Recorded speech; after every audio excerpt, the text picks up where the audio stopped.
પાંચ જ આજ્ઞાધારક અહીં આજે મહાવીર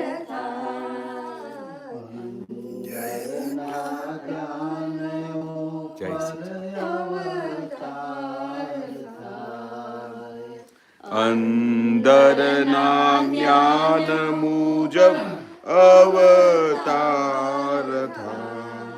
રસ્તે ચાલનારને મળ્યા આત્મ જ્ઞાન. રસ્તે ચાલનારને મળ્યા આત્મ જ્ઞાન. તેથી પ્રતિક્રમણ ખપે છે ક્યાં જાણ. તેથી પ્રતિક્રમણ ખપે છે ક્યાં જાણ. બંધન તૂટે છે હર પલક્ષણ મુક્તિ સુખ ઉભરાય. બંધન તૂટે છે હર પલક્ષણ મુક્તિ સુખ ઉબરાય. અંદરના જ્ઞાન ઉપર અંદરના જ્ઞાન મુજબ અવતાર થાય. આજ્ઞામાં રહેવા માટે ખપે છે નિશ્ચયનું બળ. આજ્ઞામાં રહેવા માટે ખપે છે નિશ્ચયનું બળ. ઉપયોગ શુદ્ધતા જે જ્ઞાનીની વિધિઓ કર. ઉપયોગ શુદ્ધ કાજે જ્ઞાનીની વિધિઓ કર. પ્રાતઃ કાળે પુરુષાર્થ માટે પ્રાર્થના જ કરાય. પ્રાતઃ કાળે પુરુષાર્થ માટે પ્રાર્થના જ કરાય. અંદરના ધ્યાન ઉપર અવતાર થાય. અંદરના ધ્યાન મુજબ અવતાર થાય. સાચી આરાધના ખપે છે રિયલમાં. સાચી આરાધના ખપે છે રિયલમાં. વિના રાગ દ્વેષે જાણવું રિલેટિવમાં. વિના રાગ દ્વેષે જાણવું રિલેટિવમાં. હું નિશ્ચયથી શુદ્ધાત્મા જ ચારિત્ર સુલજાય. હું નિશ્ચયથી શુદ્ધાત્મા જ ચારિત્ર સુલજાય. અંદરના ધ્યાન ઉપર અવતાર થાય. અંદરના ધ્યાન મુજબ અવતાર થાય. આજ્ઞા પાળે કાયા એ જ ધર્મ ધ્યાન. આજ્ઞા પાળે કાયા એ જ ધર્મ ધ્યાન. કરતા કર્મો જોઈ જાણે સુકલ ધ્યાન. કરતા કર્મો જોઈ જાણે શુકલ ધ્યાન. એકદા કે બે ભાવમાં જ છૂટીશું સમજાય. એકાદ કે બે ભવમાં જ છૂટીશું સમજાય. અંદરના ધ્યાન ઉપર અવતાર થાય. અંદરના ધ્યાન મુજબ અવતાર થાય.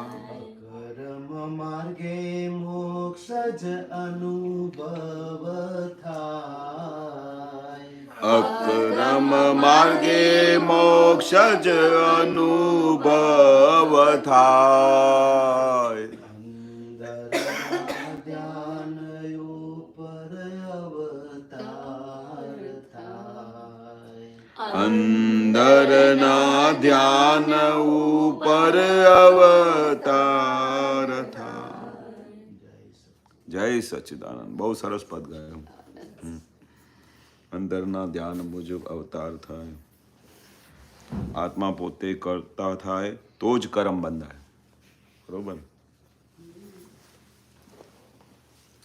આપણે કરતા થઈ જાય તો અવતાર થાય નહીં તો જો આપણે દાદાના જ્ઞાન મુજબ રહીએ 5 આજ્ઞામાં છૂટા રહીએ તો કોઈ અવતાર ના થાય એટલે તો દાદાએ કહ્યું ને કે 1-2 અવતારમાં સીધા તમે મોક્ષે જઈ શકો નહીં તો મોક્ષ થાય નહીં પણ અંદરના ધ્યાન મુજબ એટલે શું આખો વખત આપણું ધ્યાન શું છે આપણે આત્મામાં રહીએ તો આપણું ધર્મ ધ્યાન ઊભું થાય અને આપણે પુણ્ય જમા થાય પણ આખો દિવસ આપણું ચિત્ત સંસારમાં હોય બીજા બધા વસ્તુમાં હોય તો આપણું ધ્યાન મુજબ શું થાય અવતાર થાય એટલે દાદા કહે છે કે તમને અમે બધા રસ્તા ખુલ્લા કરીને આપી દીધા છે બધા રસ્તા તમને બતાડ્યા કે કેવી રીતે મોક્ષે જવાનું કારણ કે રસ્તો મળવો મહા મુશ્કેલ દાદા કહે ને કે આવો રસ્તો મળવો મહા મુશ્કેલ પણ તમને રસ્તો મળી ગયો તો હવે તમારે શું કરવાની કચાશ નહીં કરવાની ઊંઘી નહીં જવાનું નિરંતર જાગૃતિ રહેવાની નિરંતર અલર્ટનેસ રહેવાની તો આપણે શું છે આપણું આવતું ભાવ સુંદર થાય અને આપણે જો મોક્ષે જવું હોય તો આ બધા કાર્ય કરવા પડે મોક્ષે જવા માટે બધું કરીએ છીએ બીજા શાના માટે કરીએ જો આપણે સંસારમાં સુખ હોત અને જો આપણે એટલી જાગૃતિ હોત તો આપણે ક્યારથી બધા જતા રહ્યા હોત પહેલી બાજુ પણ અહીંયા હજુ સુખ લાગે છે આપણી હજુ ભ્રમણામાં હજુ 100% આમ સાઇન નથી થઈ 100% જે દિવસે સાઇન થઈ જાય તો તમને બધા સંસારના સુખ મોડા લાગે અને નિરંતર તમને જાગૃતિ રહે ઉઠતા બેસતા જાગતા દરેક ક્ષણમાં તમને જાગૃતિ જ રહ્યા કરે તમે રસોડામાં કંઈ બનાવવા જાઓ કંઈ બી વસ્તુ તો કોણ જાય છે રસોડામાં એ તમને જાગૃતિ રહે કોણ બનાવે છે પણ કેટલા બધા સાયન્ટિફિક સરકમ એવિડન્સ બને છે ત્યારે અંદર રસોઈ તૈયાર થાય છે જો એવા સરકમસ્ટન્સીસ ના હોય તો તમે કંઈ બનાવી શકો એક પણ સંજોગ મિસ થઈ જાય તમારી તબિયત બરોબર ના હોય જય સચ્ચિદાનંદ આવો જય સચ્ચિદાનંદ જય સચ્ચિદાનંદ જય સચ્ચિદાનંદ જય સચ્ચિદાનંદ આવો જય સચ્ચિદાનંદ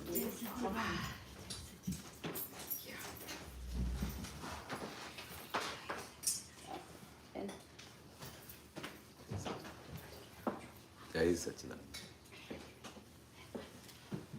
એટલે કેટલા સંજોગ ભેગા થાય ત્યારે આપણે ઘરમાં રસોઈ તૈયાર થાય તબિયત સારી જોઈએ બધા રસોડામાં બધા દરેક પ્રકારના સામાન જોઈએ અંદર ખાને તમારે ભાવ થવું જોઈએ પછી ભૂખ લાગવી જોઈએ નહીં તો રસોઈમાં જવાનું મન ના થાય એટલે કેટલા બધા સંજોગ ભેગા થાય ત્યારે તમે રસોડામાં જાઓ અંદર એટલે તે વખતે આપણે તો આ ના છૂટકે બધું કરવું પડે છે અંદર જવું પડે બધું કરવું પડે પણ તે વખતે આપણું ધ્યાન ક્યાં છે કોણ કરે છે નિરંતર જાગૃતિ રહે છે કે નથી રહેતી એ જાગૃતિ રહે તો પછી તમે સેફ સાઈડ છો પણ એ જાગૃતિ મિસ થઈ જાય તમને યાદ બી ના આવે કોણ કરે છે અને તમે અંદર જતા રહો તો પછી દાદા કે પછી વારે ઘડીએ યાદ કરીને કે કઈ કઈ જગ્યાએ તમે ઉપયોગ ચૂક્યા તે વખતે અંદર માફી માંગી લેવાની નહીં તો કવિરાજનું આ પદ જ ના નીકળ ઉપયોગ ચૂક્યા જાણ્યું ત્યાંથી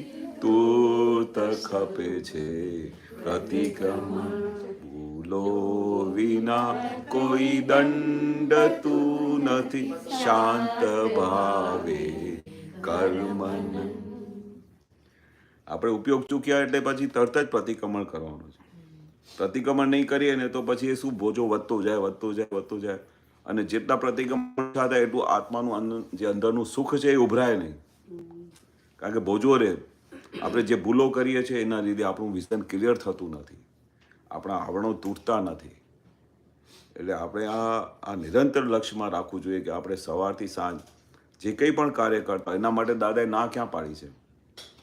કશું ના પાડી છે કે તમે આ ના કરો, તે ના કરો? દરેક ક્ષણે કહ્યું છે કે તમે જે કરવું એ કરો. એ તો તમારા ફાઇલો છે. ફાઇલો વગર તમે આ નહીં સંભાવે નિકાલ કરો તો આજ્ઞાનું ભંગ થયું કહેવાય. બધા ફાઇલોનો સંભાવે નિકાલ કરો દરેક ક્ષણમાં. પણ એ વખતે કોણ કરે છે, તમે કોણ છો, એ નિરંતર લક્ષ્યમાં રહેવું જોઈએ. જેટલું તમે આત્મામાં રહેશો ને એટલું તમારો આનંદ વધતું જશે. તમને કેમ લાગે છે? બરોબર છે ને? એટલે આપણે શું નિરંતર જાગૃતિ શું રાખવાની કે આપણું મન, બુદ્ધિ, ચિત્ત, અહંકાર ક્યાં જાય છે? સવારથી સાંજ આપણું મન ક્યાં જાય છે, ચિત્ત ક્યાં જાય છે, બુદ્ધિ શું કરે છે, અહંકાર કઈ કઈ જગ્યા સાઇન કરી લે છે, એ નિરંતર જાગૃતિ રાખવી પડે. એ અંતસ્કરણના આપણે ના સ્ટડી કરીએ તો અંતસ્કરણની કંઈ ખબર ના પડે તો આમે તો દિવસ પસાર થઈ જાય છે. સવારથી સાંજ કેવી રીતે થઈ જાય ખબર પડે છે? ગઈકાલનો દિવસ ક્યાં હતી એ ખબર જ નહીં પડી. એટલે આ દિવસો તો જતા રહે છે એની મેળે. પ્રવાહ મુજબ ગાડી ચાલુ જ છે સવારથી લઈને સાંજ સુધી. પણ એ આખા દિવસ દરમિયાન આપણો ઉપયોગ શું રહે છે, આપણી જાગૃતિ શું રહે છે? અને ઉપયોગ માટે તો એક વખત દાદાએ ઔરંગાબાદમાં અમે 7 દિવસ ગયેલા ત્યાં, તો દાદા ઓબ્ઝર્વ કરે બધાને કે આ બધાનું આ મહાત્માનું કેવી ગાડી કેવી રીતે ચાલે છે. તો એ વખતે આમ દાદાને દરેક બેઠા હોય તો એમને દેખાય તરત કે આની જાગૃતિ શું ચાલે છે, કેવી રીતે એની ગાડી છે, યાર્ડમાં ગાડી છે કે હજુ બહાર નીકળી છે, હાઈવે પર આવી છે કે નથી આવી, ખબર તો પડે ને. જ્ઞાની પુરુષને આર પાર દેખાય. અને એમના મોઢા ઉપરથી દાદા કે ખબર પડે. નહીં તો સીધું બોલે, કેમ દિવેટ પીધેલું મોઢું લઈને આવ્યા છો આજે? આવું કેમ બોલતા હશે? એટલે દાદાને દેખાય કે ચાલો આજે આખો દિવસ એ ઉપયોગમાં રહ્યા નથી. આત્મા તો રે નીકળી ગઈ બાજુમાં, પણ એ એના પોતાના આત્મામાં ઘૂસી ગયા છે. તો એ જાગૃત શા માટે કરતા હોય કે આખા દિવસમાં આપણે કોઈ ખબર પડતી નથી કે દિવસ કેવી રીતે જતો રહે છે. તો અમે ત્યાં ઔરંગાબાદમાં વર્ષમાં ત્યાં બોલાવતા હતા તો અમે 12 દિવસ 15 દિવસ માટે જઈએ. બધા મહાત્માઓને લઈ જાય દાદા કટોલીને. અને પછી ત્યાં આખો દિવસ આપણું બીજે ક્યાં જવાનું નહીં ને. તો દાદા ઘણા બધાને જ્ઞાન લીધું હોય તો કહેતા હતા કે જ્ઞાની પુરુષનો સંપર્ક રહેવું જોઈએ. 3 મહિના 6 મહિના કન્ટિન્યુઅસ એમની સાથે રહો ને તો એમનું વ્યવહાર કેવી રીતે કરે છે, વાત કેવી રીતે કરે છે, એ બધી એમને ખબર પડે. એટલે સત્સંગનો એમને કનેક્શન રહેવું જોઈએ. તરત જ જ્ઞાન લીધા પછી તમે જતા રહો ને અને સત્સંગનો ભીડો મળે નહીં તો પછી એક બરોબર કનેક્શન થાય નહીં તમારે. તો આમ કરવા માટે ઔરંગાબાદ લઈ જતા, તો ઔરંગાબાદ જતા તો આખો દિવસ સત્સંગ ચાલ્યા કરે. એકનું ઇન્ટરવ્યૂ દે, કોઈને પૂછે શું તને કેવું લાગે છે. તો અચાનક અમે બેઠા હતા બધા, તો દાદા પછી પર્ટિક્યુલર ટકોર કરે, બહુ જમ્યા છે બરોબર. તે દાદાને જો માણવાનું હોય ને તો બધું એકદમ 32 પ્રકારનું ભોજન તૈયાર થાય. પછી દાદા લે તો એમનું જેટલું લેવાનું હોય આટલું જ લે. દાદાનું ઉણોદરી આહાર હોય આખો દિવસ. તો જે અમને લાગે, પણ પછી અમારે બધાને લાભ સારું મળી જાય. અમે તો પછી બધી થાળીમાં જે હોય બધું લઈએ. એ દાદાની પ્રસાદી છે એટલે પ્રસાદી કરીને અમે બધું લઈ લઈએ. તો દાદા જાણે કે આ બધા આ જે છોકરાઓને ચાન્સ બરોબર મળ્યું હશે, કારણ કે થાળી એમની પાસે આવે તો એને ખબર હોય કે આમને બી આ મળવાની છે. તો દાદાએ અચાનક પૂછ્યું, કેવું રહ્યું આજે, જમ્યા બરોબર? હા દાદા, બહુ સારી રીતે જમ્યા. અચાનક દાદાએ પૂછ્યું, શું ખાધું? જ્યારે જેવી રીતે દાદાએ પ્રશ્ન પૂછ્યું તરત જ બ્લેન્ક થઈ ગયો. 1-2 વસ્તુ યાદ આવી જે કોમન હોય છે ને, દાળ ભાત શાક એવું બધું બોલ્યા, પણ વસ્તુઓ તો 32 પ્રકારની હતી તો કંઈ યાદ જ ના આવે. નહીં તું હમણાં કહે ને કે હા બરોબર. પછી દાદાએ બીજો પ્રશ્ન પૂછ્યો, તે બરોબર ખાધું? કીધું હા દાદા. દાદા ઉપયોગપૂર્વક ખાધું. શું કહ્યું મેં? દાદાએ પ્રશ્ન પૂછ્યું કે દાદાની સાથે જ્યારે જવાબ આપીએ તો અમને દાદાને જે અમારા જે બેસ્ટ આન્સર આપેલા હોય ને એ અમે કાયમ બોલીએ. નવા છોકરાઓ, નવું જ્ઞાન મળેલું. તો દાદા બહુ ઉપયોગપૂર્વક ખાધું. કેમ? પછી પૂછ્યું શું ખાધું, તો ત્યારે પછી વિકેટ ડાઉન થઈ ગઈ, કશું યાદ જ ના આવે. કીધું દાદા પછી આમ બહુ અચરજ પામતો હતો કે સારું આ કેવું છે, આખું બધું ભાણું ખાઈ ગયા, આટલા બધા 32 પ્રકારની ભોજન બન્યા હતા આજે, અને કશું યાદ જ ના આવે. તે કે કીધું ને હમણાં ઉપયોગપૂર્વક ખાધું, જોરથી બૂમ પાડી. આ વિતરાગોનું શબ્દ છે, ઉપયોગ જેવું શબ્દ વાપરીશ નહીં તું ફરી. આપણે કેટલી સહજ રીતે ઉપયોગ વાપરી દે. એટલે ઉપયોગ એટલે તમે સમજાવો, આ વિતરાગોનો શબ્દ છે. એટલે ઉપયોગપૂર્વક એટલે તમે ખાતી વખતે તમારી જાગૃતિ હોવી જોઈએ કે કોણ ખાય છે સૌથી પહેલા. બીજું, તમારા થાળીમાં જે જે વસ્તુ આવી હોય ને એ એક એક વસ્તુ તમને ખબર પડવી જોઈએ કે આ કેવી રીતે બની છે, એમાં વઘાર શાનો છે, કઈ રીતના વઘાર કરેલા છે. અને દાદા પૂછે તો કંઈ ખબર જ ના પડે, બ્લેન્ક, તદ્દન બ્લેન્ક. તું કહેતો હતો ને કે ઉપયોગપૂર્વક જમ્યા છે. ઉપયોગપૂર્વક જમવાનો અર્થ શું છે? તમે તરત જ એક એક વસ્તુ દેખાવી જોઈએ, એ તો બધું દેખાવું જોઈએ. અને વધતા કોણ ખાય છે એ નિરંતરની જાગૃતિ રહેવી જોઈએ તને ખાધા સુધી. તમે ઓબ્ઝર્વ કરશો કે જ્યારે બી અમને દાદા ભગવાન જમતા ને, કોઈની સાથે વાત નહોતા કરતા, ચૂપચાપ આરામથી એક એક વસ્તુ જાણે કોણ ખાય છે, આ ખાધું, એનો હાથ ક્યાં કેવી રીતે ક્યાં જાય છે, દરેક વસ્તુ એને ઓબ્ઝર્વ રહે, નિરંતર છૂટાપણું રહે. તેને ઉપયોગ કહેવાય. એટલે આ દાદાનું સાયન્સ તો આપણે હાલતા ચાલતા મળી ગઈ છે સહજ રીતે, પણ દાદાએ દરેક વસ્તુ ખુલ્લી કરી છે. એવું નહીં કે દાદાએ પોતાની પાસે રાખ્યું છે કશું. 360 ડિગ્રીનું જ્ઞાન આપ્યું છે અને 360 ડિગ્રીનું આખું વિજ્ઞાન ખુલ્લું થઈ ગયું છે. પણ કહ્યું કે 4 ડિગ્રી મને ઓછી થઈ, એ મને પચ્યું નહીં, કારને લીધે તમને પચશે નહીં. 356 ડિગ્રી પર આવીને ઊભું રહેશે, અને પછી એકાદ અવતારમાં તમે 360 ડિગ્રી પર પૂરું થશે. પણ 356 ડિગ્રી પર આવું એ બી તો બહુ ઇમ્પોર્ટન્ટ વસ્તુ છે ને. દાદા શું કહેતા હતા કે જ્યારે તમને મારી પાસે આવ્યા તે વખતે તમારી ડિગ્રી જે હતી ને 200 ને 220 જેવી હતી, અને જેવી રીતે મેં તમને જ્ઞાન આપ્યું, આ અક્રમ જ્ઞાન આપ્યું, તરત જ તમારી ડિગ્રી 320 ઉપર આવીને ઊભી રહી. 320 ઉપર આવીને ઊભી રહી. આટલો મોટો જમ્પ આ કાળની બહુ બલિહારી છે. આટલો મોટો જમ્પ થાય જ નહીં ક્રમિક માર્ગમાં. જ્ઞાન લેતાની સાથે તમે 300 ને 320 ડિગ્રી પર પહોંચી ગયા. હવે તમારે ડિગ્રી પૂરી કરવાની કેટલી રહી? 360માં 40 ડિગ્રીમાં. એ આપણું પુરુષાર્થ છે, એ આપણું પુરુષાર્થ છે. કારણ કે દાદાએ તો જમ્પ મોટું કરી આપ્યું તમને, જે ક્રમિક માર્ગમાં પોસિબલ નથી કે 200 ને 220નો જ્યારે તમે મનુષ્ય હોય ને, મનુષ્ય અવતાર થાય ને તે 200 ને 220 ડિગ્રી ઉપર હોય. ડેવલપમેન્ટ એટલું તો 220 ઉપર થાય.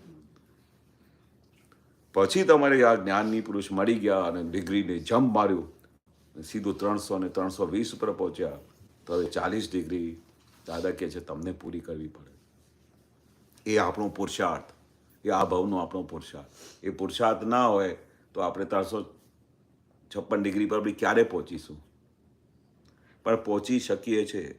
નહીં તો દાદા એવું બોલત જ નહીં કે ભાઈ અમારા કેટલા બધા મહાત્માઓ છે તે એક અવતારી છે, એવું બોલે જ નહીં દાદા. અને ફરી કહેતા હતા કે જો 70% આજ્ઞા પાડે તો 1-2 અવતારમાં સીધા મોક્ષે જશે, બીજી ગેરંટી આપી. એટલે આપણે એવી સ્ટેજ પર છીએ કે જેથી કરીને આપણે આખો દિવસ આપણો ઉપયોગ શામાં જાય છે, આપણે નિરંતર આપણું લક્ષ્ય શામાં છે, આપણા કયા ડિરેક્શનમાં અમે જઈ રહ્યા છે.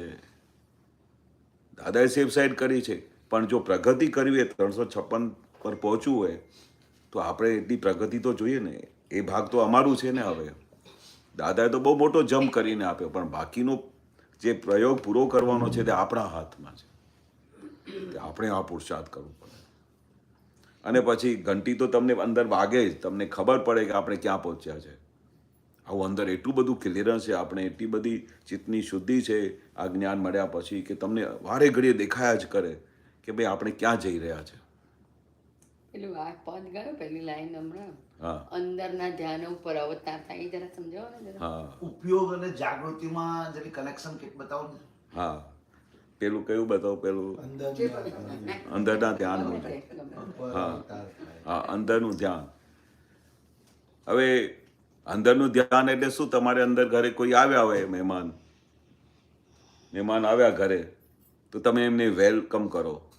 બધું આવો આવો, તમે તો બહુ દિવસે આવ્યા. પણ જ્યારે તમે કહો હવે ક્યાંથી મુવા, સારું, રાત્રે 11 વાગ્યાનો ટાઈમ હોય, દૂરના કઈ રિલેશનમાં આવ્યા હોય, રસોડું તમે બધું બંધ કરી દીધું હોય, હવે ક્યાંથી મુવા જ્યારે બોલ્યા ને, તો આ તમારું અંદરનું ધ્યાન કઈ બાજુ ગયું? મુવા બાજુ. હવે ક્યાંથી મુવા? અરે તમે એમના શુદ્ધાત્મા નહીં જોયા? આટલું મોટું દાદાએ અક્રમ વિજ્ઞાન આપ્યું છે, તોય ગજબનું જ્ઞાન, નિરંતર રિયલ અને રિલેટિવ જોવાની તમને આજ્ઞા આપેલી છે, અને તમે પછી સીધા તમે હવે મુવા ક્યાંથી? એટલે શું છે દાદા કે 2 પગમાં હતા તે સીધા 4 પગમાં જવાની તૈયારી. એટલે અંતરના ધ્યાન મુજબ તમારો બીજો આવતો ભાવ થાય. તમારે આખો દિવસ કયા ભાવ રહે છે? કેમ કરીને બીજાનું ખાઈ લઉં, કેમ કરીને અનંતની લક્ષ્મી દબાઈ દઉં. બિઝનેસ કરતા હોય, બીજું બધું કરતા હોય, દરેક વસ્તુમાં તમારે મગજ પેલું ચાલે કે આમ કરીશ ને તો આટલો ફાયદો થશે, આમ કરીશ તો પછી એને આવી રીતે એનું હિસાબ પાછળથી પૂરું કરીશ, હમણાં તો લઈ લો પૈસા એમની પાસેથી. એટલે આવા બધા જે વિચારો આવે છે અંદરના ધ્યાન મુજબ, એ આવતો ભાવનો તમારો ફિલ્મ તૈયાર થાય છે. આ ભાવની ફિલ્મ ક્યારે? કે આપણે ગયા ભાવમાં જે કામ કર્યું તે પ્રમાણે આ ફિલ્મમાં આપણે જોવાની મળી. ખ્યાલ આવે છે? આ ભાવમાં તમે જે પોઝિશનમાં છો તે ગયા ભાવની ફિલ્મ છે. જે ગયા ભાવમાં ચાર્જ કર્યું તે જ હમણાં બધું ડિસ્ચાર્જ થઈ રહ્યું છે. પણ આપણે શું કરવાનું? હમણાં જે થઈ રહ્યું છે એમાં મુજબ તારણ કાઢવાનું. તારણ કે હમણાં મારી શું પોઝિશન છે. ખાવાની તકલીફ હોય, પૈસાની બહુ અછત થતી હોય, તકલીફ પડી હોય, તો આપણે તારણ કાઢવાનું કે આપણે જાણે અજાણે કેટલા બધા દુઃખ આપેલા છે. કોઈને દુઃખ આપ્યા વગર આપણા ઘરમાં દુઃખ આવે જ નહીં. એક નિયમ છે કુદરતનો નિયમ છે. એટલે દાદા કહેતા ને કે વિચારીને કોઈને દુઃખ આપજો, વિચારીને દુઃખ આપજો. કારણ કે દુઃખ આવશે તો પછી તમારાથી સહન થાય નહીં. અને ચાલો, હમણાં આપણી પાસે જ્ઞાન છે ને, સમજણ છે, તો આપણે જે કંઈ પણ આપણા જીવનમાં હમણાં બની રહ્યું છે, જે કંઈ પણ આવે છે, એના પર તારણ કાઢીને દાદા કહે છે પ્રતિક્રમણ કરો. ખૂબ પ્રતિક્રમણની જરૂર છે. અને પ્રતિક્રમણ મેં તમને કેવા આપ્યા છે? આલોચના, પ્રતિક્રમણ, પ્રત્યાખ્યાન. આલોચના, આપણે આવા પ્રતિક્રમણ થતા જ નથી. આ તો જ્ઞાની પુરુષે જે સમજાયા એ રીતે આપણા પ્રતિક્રમણ હમણાં થાય છે, જેના લીધે આપણું પ્રતિક્રમણ પૂરું થાય છે, દાદા પાસે પહોંચે છે. પછી પ્રતિક્રમણ કેવા કરી છે? પ્રત્યક્ષ દાદા ભગવાનની સાક્ષી. એટલે આપણી ડાયરેક્ટ લિંક થાય. જેના પ્રતિક્રમણ કરીને તરત જ એમની આત્મા સાથે કનેક્શન થઈ જાય, બોલતાની સાથે. એટલે કેવા? પછી આપણે આલોચના કરીએ, બધું આપણું વર્ણન કરીએ કે મારાથી આ ભૂલો થઈ ગઈ, એ અંદર બેઠેલા ભગવાન અમને ક્ષમા કરો. પ્રતિક્રમણ, પ્રત્યાખ્યાન. પછી ફરી હું કોઈ દિવસ આવા દોષ નહીં કરું, એને પ્રત્યાખ્યાન કહેવાય. અંદર પાકું નિશ્ચય કરું છું કે હવે ફરી કોઈને દુઃખ ના આપું. એવું રોજે નિરંતર એ પ્રતિક્રમણ થાય ને, તો આ જગતમાં જેની સાથે બધા હિસાબો થયા હોય ને, એ અંદર બેઠેલા ભગવાન તમને રિલીઝ કરે. તમે માફી માંગો તો તરત જ રિલીઝ કરે તમને. એવું દાદા કહે છે નિયમ છે. પણ પ્રતિક્રમણ કેવા હોવા જોઈએ? હાર્ટેલી હોવા જોઈએ. દાદા શું કહે? એક તો પ્રતિક્રમણ કેવા થાય? મિકેનિકલ થાય. પ્રત્યક્ષ દાદા ભગવાનની સાક્ષી, સામેવાળાનું નામ લેવાનું, એના મન વચન કાયાનો યોગ, ભાવક્રમ, નોક્રમ, દ્રવ્યક્રમથી ભિન્ન એવા પ્રકટ શુદ્ધાત્મા ભગવાન. આપની અંદર ભગવાન પાસેથી ક્ષમા માંગુ છું, આલોચના કરું છું. પ્રતિક્રમણ, પશ્ચાતાપ નથી એમાં. દાદા કે ઘણી વખતે પછી આપણા પ્રતિક્રમણ મિકેનિકલ થઈ જાય ને તો રિઝલ્ટ ના આવે. હાર્ટલી હોય. હાર્ટલી પ્રતિક્રમણ કેવા? કે જેથી કરીને સામેવાળા તમને રિલીવ કરે. ગજબના પ્રતિક્રમણ. અને એવા પ્રતિક્રમણ અમે એવા દાદા દાખલા ઘણી વખત જોયેલા, જબરજસ્ત દાખલા જોયેલા અમે. અને એમાં એકબીજાનું વેર પૂરું થઈ જાય, જબરજસ્ત વેર પૂરું થઈ જાય. અમારા ઘરમાં તો બહુ ભારે બધા હિસાબો હતા, 8 ભાઈઓ હતા, તો અમારા ઘરમાં તો દાદા એક જ રસ્તો આપેલો કે આ પ્રતિક્રમણથી તમે બધા છૂટા થશો, બીજો કોઈ રસ્તો જ નથી. કારણ કે એ ઘરમાં 8 ભાઈ આવે અને બહેન હોય અને મધર ફાધર, કેટલા બધા હિસાબો સાથે આવ્યા હોઈએ. હિસાબ વગર તો આપણા ઘરમાં કોઈ આવે જ નહીં. જે કોઈ આવે છે આપણા હિસાબથી આવે છે. તો એ હિસાબથી આવેલા બધા. અને પછી એના માટે દાદાને બધી ખબર પડતી હતી કે આ જે હમણાં એમનું કર્મ ચાલી રહ્યા છે ને, ખબર નહીં કેટલા બધા ભાવ સુધી એ બધા એક રખડી મળશે. તો મારા મોટા ભાઈનો બાપુજી સાથે બહુ આમ ચાલ્યા કરે આખો દિવસ, બોલાચાલી થાય, આમ થાય, કંઈ બી ડિસિઝન આવે ને તો આ તમે ખોટું કરો છો, એમનું એ કંઈ હિસાબ લઈને આવેલા. આપણે ઘરમાં કોઈને કોઈની સાથે એવા હિસાબ હોય જ છે, હોય છે કે નથી હોતા? તો દાદા ભગવાનને ખબર પડે, અને દાદા ભગવાન મારા ઘરે સત્સંગ માટે આવે તો આમ બધા બેઠા હોય તો બધાની ખબર પડે કે શું શું પોઝિશન ચાલે છે, આર પાર જાણે. તો એવા સંજોગમાં શું થયેલું કે બોલાચાલી થતી હોય, આપણે તો એવું લાગે કે આમાં તો કશું છે નહીં, અમે પ્રતિક્રમણ કરી લઈશું, પણ દાદાને આર પાર દેખાય કે આ તો ચાલું બહુ ઊંધે પાટે ગાડી ચાલે છે, આટલું ગજબનું જ્ઞાન આપ્યું છે, પણ સિસ્ટમ બધી ઊંધી ચાલી રહી છે. ભલે અમે દાદાને વાત નહોતા કરતા કે શું ચાલે છે, પણ દાદાને દેખાઈ આવ્યું. તો આવો ધીરે ધીરે બાપુજી સાથે કંઈ વેર બંધાઈ ગયું. વેર બંધાઈ ગયું તો એક દિવસ દાદા ભગવાનને ખબર પડી, આમ બેઠા હતા અમારા ઘરમાં સત્સંગ વારે ઘડી થાય, તો પછી જ્યારે બધા મહાત્માઓ જાય ને તો પછી પર્સનલ સત્સંગ શરૂ થાય. કેવું ચાલે છે, બધું બરોબર છે, થાય છે બરોબર? હા દાદા, પણ કોક વખતે આમ થઈ જાય છે. એ કોક વખતે તો કહેવામાં આવે છે, પણ થતું એ બહુ ભારે. દાદાની સામે તો બધા દેખાઈએ છે ઉજળા, કાયમ એવું થતું હતું. હા દાદા, બહુ સરસ ચાલે છે, હા દાદા, બહુ આજ્ઞામાં રહું છું. પણ દાદા પછી જ્યારે બીજો પ્રશ્ન પૂછે ને ત્યારે ફેલ થઈ જઈએ. દાદા, કોક વખતે થાય છે એવું. અચ્છા, એવું થાય છે? પણ દાદાને ખબર પડે કે આ તો બહુ ભારે એમની બધી અંદર ચાલી રહી છે, આ તો કોક વખતે કે છે. તો પછી સહજતા જો જ્ઞાની પુરુષની, કેટલી સહજતા. હું તમને એક વાત કરું તો તમે કરશો? મારા ભાઈને કહે છે કે હું તમને એક વાત કહું, તમે કરશો? કે હા દાદા. દાદાનું સમર્પણ તો જબરજસ્ત હોય. દાદા પ્રશ્ન પૂછે એટલે એવું લાગે કે દાદા જે કે અમે તૈયાર છીએ, પણ ધ્યેય શું હતું કે અમે કેમ કરીને મોક્ષે જવું છે. કે હા દાદા, તમે જે કહો અમે કરવા માટે તૈયાર છે. તારે તારા બાપુજીના 1 વર્ષ સુધી પ્રતિક્રમણ કરવા પડશે. કરીશ? પૂછે છે. હવે એક પ્રતિક્રમણ તો આપણે 1 થતું નથી, 2 નથી થતું, વર્ષ સુધી 365 દિવસ સુધી તારે બાપુજીના, કારણ કે એમને દેખાઈ આવ્યું કે જો આ પ્રતિક્રમણ નહીં કરે ને તો આ બાપ દીકરાનું તો ખાલી કેટલા 7 ભાવ સુધી આ કનેક્શન ચાલશે વેરનું. આ ભાવમાં સમજો બાપુજીને એમને વેર બાંધ્યું તો બાપુજી વેર બાંધે કે મારી સાથે આવી વાત કરી. આખું સમાજના લોકો, દાદા ભગવાન બી કે આવો શેઠ, અને આવું બ્રેન તો જુઓ કે 11 મિલો ચલાવે એવું એમનું બ્રેન છે, અને આટલી બધી વખાણ કરતા હોય, સમાજના લોકો બહુ રિસ્પેક્ટ આપતા હોય, અને આ છોકરાઓ પછી અડી જાય તો એમને કેવું લાગતું હશે? એને તો તરત જ ખબર પડે કે તમે મારી ઇન્સલ્ટ કરી આજે. આમ ઘરમાં બેઠા હોઈએ ને તો પગ લાંબા કરીને બેસીએ ને આમ, તો એ બાપુજીને ગમે નહીં. વડીલો બેઠા હોય તો એની સામે આ પગ આમ લાંબા કરીને બેસો છો, કારણ કે બધું બ્રિટિશ ટાઈમમાં આવેલા ને તો ડિસિપ્લિન બહુ જબરદસ્ત એમને, એટલે વારે ઘડી એ ડિસિપ્લિનમાં રાખે બધા છોકરાઓને.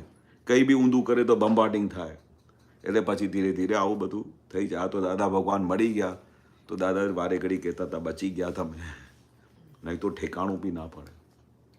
તે કહ્યું હા દાદા, તમે કહો તો 1 વર્ષ સુધી પ્રતિક્રમણ કરીશ દાદા. પણ એક વસ્તુ હતી, દાદાને જે કંઈ પણ મહાત્મા મળેલા ને દાદાના કયા મુજબ જીવતા હતા, કયા મુજબ, આજ્ઞા મુજબ. દાદા જે આજ્ઞા કે હા દાદા, કારણ કે ધ્યેય તો બધાનો એક જ હોય ને કે મારે મોક્ષે જવું છે. તો ફેક્ટરીમાં બેસા હોય તો આઈડિયા કરીને બાપુજીની પરવાનગીમાં, કારણ કે બાપુજી વારે ઘડી બપોરના ટાઈમે તમે બહાર નીકળો કે સાંજે નીકળો તો એને ટાઈમ મળતું નહોતું. પછી ઘરની ફાઇલો, બીજી ફાઇલો, તો એ શું કરતો હતો, સાંજે 3-4 વાગે એવું ટાઈમ કાઢીને કોઈ બીજા ટાઈમે હું થોડી વારમાં આવું છું, બિઝનેસના કંઈ કામ કરીને આવું છું, આમ કરીને ઘરે જતા હતા અને જઈને અડધો કલાક, પોણો કલાક પ્રતિક્રમણ કરતા હતા. એવરી ડે 365 દિવસ કર્યા. એ ભાઈ કહે છે કે મેં 1 બી દિવસ મિસ નહીં કર્યું, 1 બી દિવસ મિસ નહીં. આપણે જોઈએ આજે તબિયત સારી નથી તો ચાલો નથી કરતા, એવું 1 દિવસ એણે મિસ કર્યું નહીં. 365 દિવસ પ્રતિક્રમણ કર્યા બાપુજીના. ના, એ તો રિપીટેશન ત્યારથી જ્યારે બંધ થઈ ગયું કે જ્યારથી દાદાએ કહ્યું કે તું મારી એક વાત સાંભળીશ, એમને ત્યાંથી ખબર પડી ગઈ કે બહુ ભારે હિસાબ થવાનું છે. આપણે એકબીજા સાથે કહું ભારે, નહીં તો દાદા ભગવાન કહે બી નહીં કે 1 વર્ષ સુધી તને પ્રતિક્રમણ કરવા પડશે. 1 વર્ષ બહુ મોટું ટાઈમ છે. આપણે તો દિવસમાં રોજ 1 વખત કરીએ તો 4 દિવસ ભૂલી જઈએ, પણ એની એટલી સિન્સિયરિટી હતી કે એના કયા મુજબ 365 દિવસ પછી કલાક હા એવરી ડે. કારણ કે એમની સાથે એમની આંટી બી બહુ ભારે હતી, બહુ જબરજસ્ત ભારે હતી. કંઈ બી બાપુજી ડિસિઝન લે ને કે ભાઈ હમણાં કંપની આપણે પ્રાઇવેટ લિમિટેડ કંપની કરી તો બધાને ડાયરેક્ટર્સ બનાવ્યા અને બધાની 25,000 પગાર કરી. મોટા ભાઈને બહુ ગુસ્સો આવી ગયો કે મેં આખું જીવન તમારી સાથે, એલ્ડેસ્ટ હતા તો બાપુજી સાથે સવારથી લઈને સાંજ સુધી દોડ કરતા, મહેનત કરતા, કન્સ્ટ્રક્શન લાઇનમાં આખો દિવસ કન્સ્ટ્રક્શન લાઇનમાં દોડવાનું. અને કન્સ્ટ્રક્શન લાઇનમાં તો 30-40 ડિગ્રીનું ટેમ્પરેચર હોય ને તો એ રસ્તામાં પાઇપલાઇન નાખવી પડે ને તો ગરમીમાં ઊભા ના રહેવાય, એવી ગરમી આપણા હિન્દુસ્તાનની. અને એવા ગરમીમાં એ લોકો ચાલતા હતા બાપુજી સાથે, કારણ કે હી વોઝ ધ ફર્સ્ટ સન, મોટામાં મોટા ભાઈ હતા, તો એને તો બધી બહુ મહેનત કરવી પડી. આટલી બધી મહેનત કર્યા પછી જ્યારે બધું ઘર બહાર ચાલ્યું, બધાએ લગ્ન કર્યા, તો પછી છેવટે અમે બહુ મોટી કંપની નાખી પ્રાઇવેટ લિમિટેડ. તો એમાં જ્યારે બાપુજી became chairman of the company, અમે હતા 8 ભાઈ ડાયરેક્ટર્સ ઓફ ધ કંપની. હવે આજે આખી સેટિંગ થઈ ગઈ કંપનીની. જ્યારે પગાર ફાઇનલ કરવામાં આવી ત્યારે પગાર આપણે દરેક બાપુજીએ 25,000 પગાર નક્કી કરી, 25,000 બધા ડાયરેક્ટરને આપવામાં આવશે.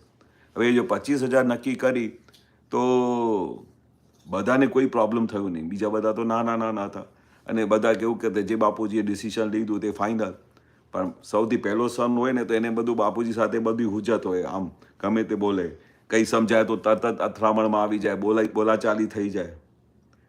અને એની બી ઉંમર વધી ગઈ તો એને એક્સેપ્ટ જ નહીં થયું કે મેં આખી જિંદગી તમારી સાથે આટલી મહેનત કરી, તમને સાથ આપ્યો, તમારા છોકરા બધા આટલા મોટા થયા, એમાં મારું બી બહુ ભાગ છે. Because I was the first son, એટલે મને તો બહુ જબરજસ્ત મહેનત કરવી પડી તમારી સાથે. આ લોકોએ ક્યાં મહેનત કરી? આ તો બધા ભણતા હતા, મોજ મસ્તી કરતા હતા, પણ મેં તો આખું જીવન તમને અર્પણ કર્યું. તો તમે આ બંને, અમારા મોટા સનની અને બધાની, જે નાનો છે 8મો, એની બી 25,000 અને મારી બી 25,000 પગાર, આ તમે બહુ અન્યાય કર્યું. એટલે બાપુજી સાથે આંટી પડી ગઈ. તેમ બહુ મોટો એ વારે ઘડી બાપુજી એટલે સમજાય કે આ સિસ્ટમ કેવી છે તું સમજ.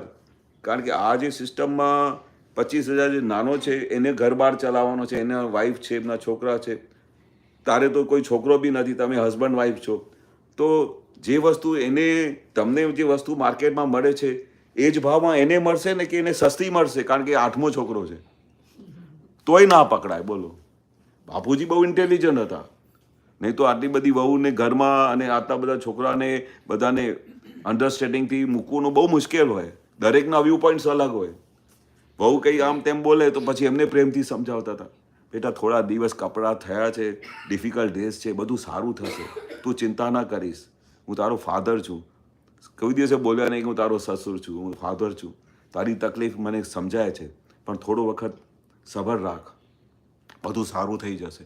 એ બધાને, એક લેડીઝને, કોઈને પૈસાની તકલીફ પડે, ગમે તે પડે તો એને બીજાને આમ તેમ ના થાય ને તો પોતાના પર્સનલ પૈસા આપી દે, જા તું જઈને કામ કર. He was managing the show like anything. બહુ સુંદર રીતે ઘર બહાર ચલાવતા હતા, કોઈને આમ એક જરા બી આંચ ના આવે. પણ મોટા ભાઈને આ વસ્તુ પકડાય નહીં, એટલે પછી શું થયું, એમને બાપુજી સાથે આંટી પડી કે તમે અન્યાય કર્યું છે. અને ગુસ્સામાં એ લોકો કંપનીમાંથી છોડીને નાઇજીરિયા જતા રહ્યા, પછી એને પોતાનું બિઝનેસ કર્યું, ગમે તે રીતે બધું છોડીને પોતાનું બિઝનેસ કરવા માંડ્યા. આમ કરતાં કરતાં એમની ડિફિકલ્ટ લાઈફ થઈ ગઈ, બહુ ડિફિકલ્ટ લાઈફ. દાદાને પકડાઈ ગયો કે આ તો બહુ એને આંટી બાંધી દીધી. પછી ત્યારે કોઈ 1 વર્ષનું તમારે પ્રતિ, તે નોન સ્ટોપ 365 દિવસ ભાઈએ પ્રતિક્રમણ કર્યા. અને એમાંથી એ છૂટા પડ્યા, વર્ષ પૂરું થઈ ગયું, અને એના પછી એમને ફાધર સાથે બહુ સુંદર રિલેશન થઈ ગયું, કોઈ પ્રોબ્લેમ નહીં. એટલે એટલું સુંદર રિલેશન થઈ ગયું કે બંનેની વચ્ચે કોઈ આંટી નહીં, કોઈને અભાવ તિરસ્કાર નહીં, બધું સુંદર રીતે કામ થયું. એના પછી હવે ખબર કેવી રીતે પડે કે એકબીજાનો હિસાબ પૂરું થઈ ગયો? ખબર પડવી જોઈએ ને 1 વર્ષના કે આ પ્રતિક્રમણ કેવી રીતે થાય છે, એની રિઝલ્ટની વાત કરું છું. હવે જે દાદા કહેતા હતા ને, શૂટ ઓન સાઇટ, અને શૂટ ઓન સાઇટ ક્યારે હોય કે નાના દોષો થતા હોય, ઓન ધ સ્પોટ પ્રતિક્રમણ કર્યા, પણ ઘણી વખતે આવા ભારે કર્મો થઈ જતા હોય, ભારે હિસાબ થઈ જતા હોય, હસબન્ડ વાઈફના, છોકરાઓ સાથે આમ તેમ, તો આવા થઈ જતા હોય તે વખતે પછી શૂટ ઓન સાઇટ ના ચાલે, પછી તો તમારે કરવું પડે. દાદા ભગવાન કહેતા હતા કે અમને જ્યારે જ્ઞાન પ્રગટ થયું ને, એ જ્ઞાન પ્રગટ થતાની સાથે અમને એટલા બધા દોષો દેખાય, તમને લાખ પ્રતિક્રમણ કરવા પડેલા. જ્ઞાની પુરુષને તો અમારી શું મજાલ છે બધાની સામે. લાખ પ્રતિક્રમણ કરવા પડે. આપણે તો 5 પ્રતિક્રમણ કરીએ તો શાંત થઈ જઈએ છીએ. હવે બીજા કેટલા કરવાના, થાકી જઈએ છીએ. પણ દાદાને કેટલા બધા આમ દેખાયા હશે.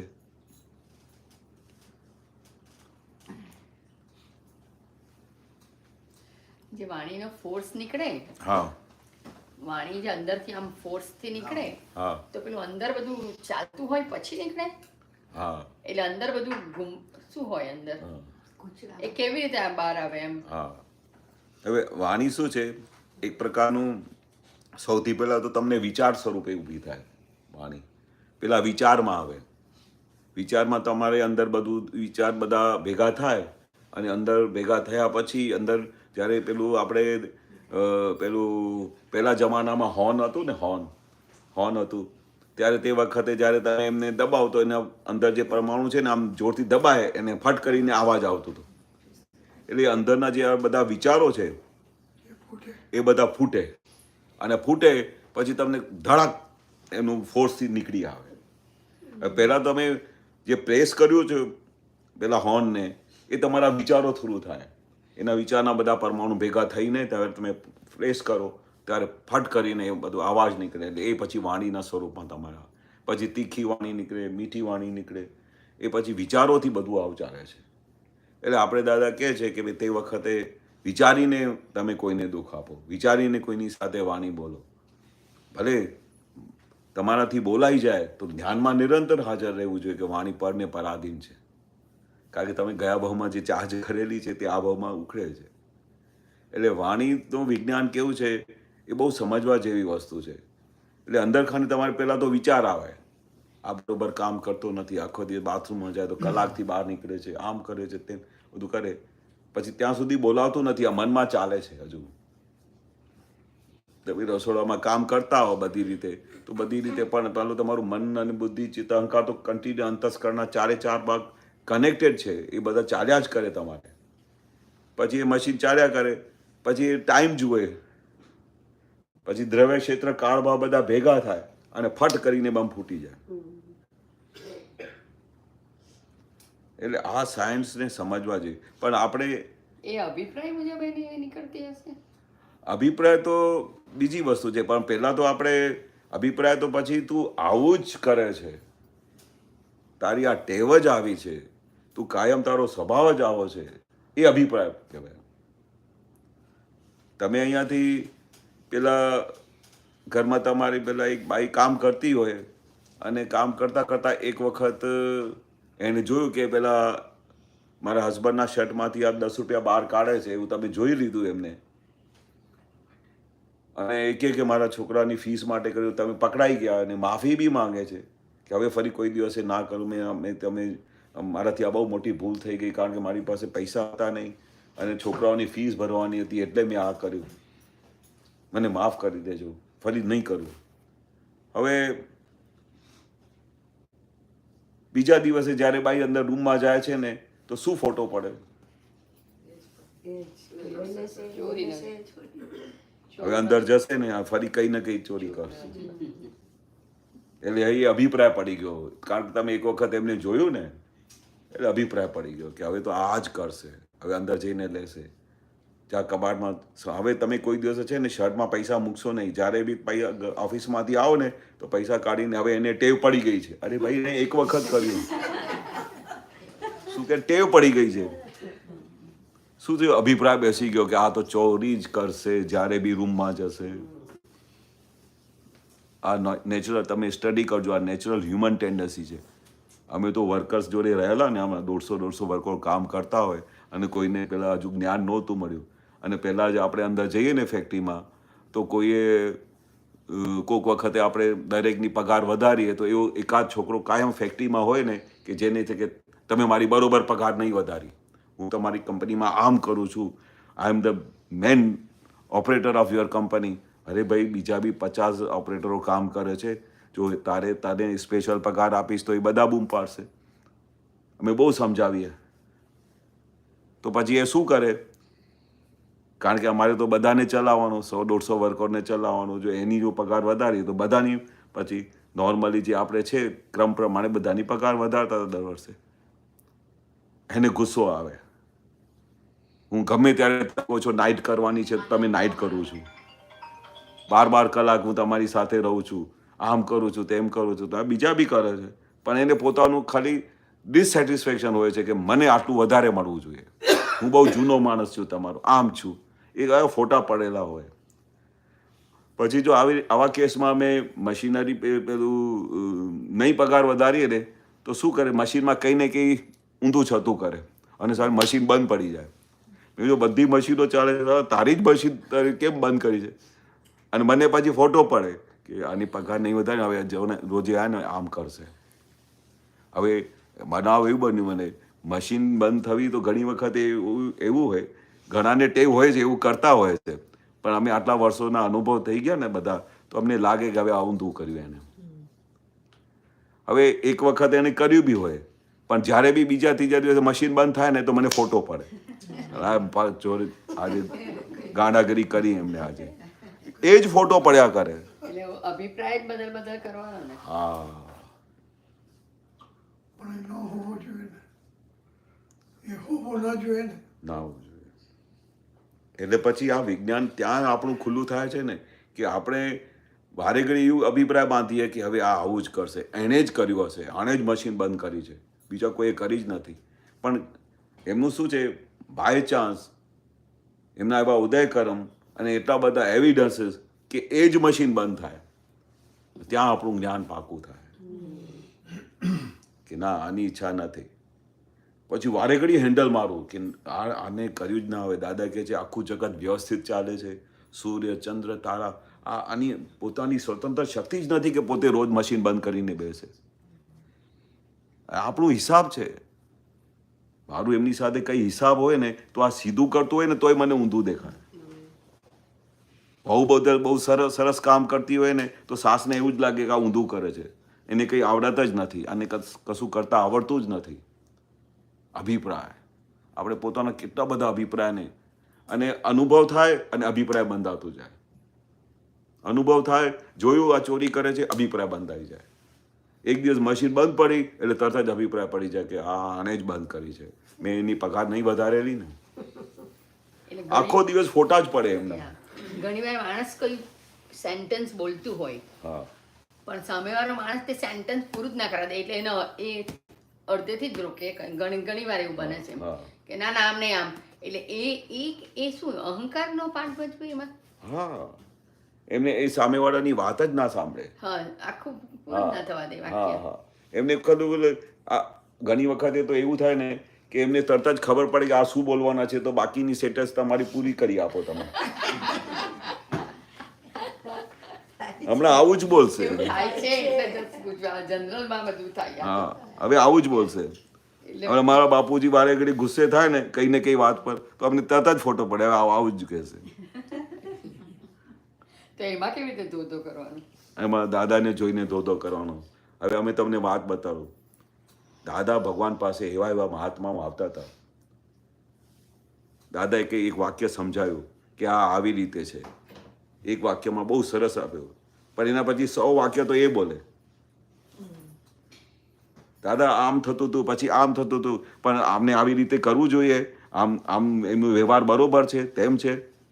તો જ્યારે એ બોલે ને 100 સેન્ટેન્સ, તો 100 સેન્ટેન્સ સુધી દાદા સાંભળે. દાદાને તો એટલું સાંભળવાની જરૂર નહીં, એક જ વાક્યમાં પકડી લે કે તમે શું કહેવા, તમારો ભાવ ઉપરથી પકડી લે. તો અમે દાદાને ધન્ય માનતા. દાદા તમારી પેશન્સની દાદ છે, સેલ્યુટ કરવા જેવું છે.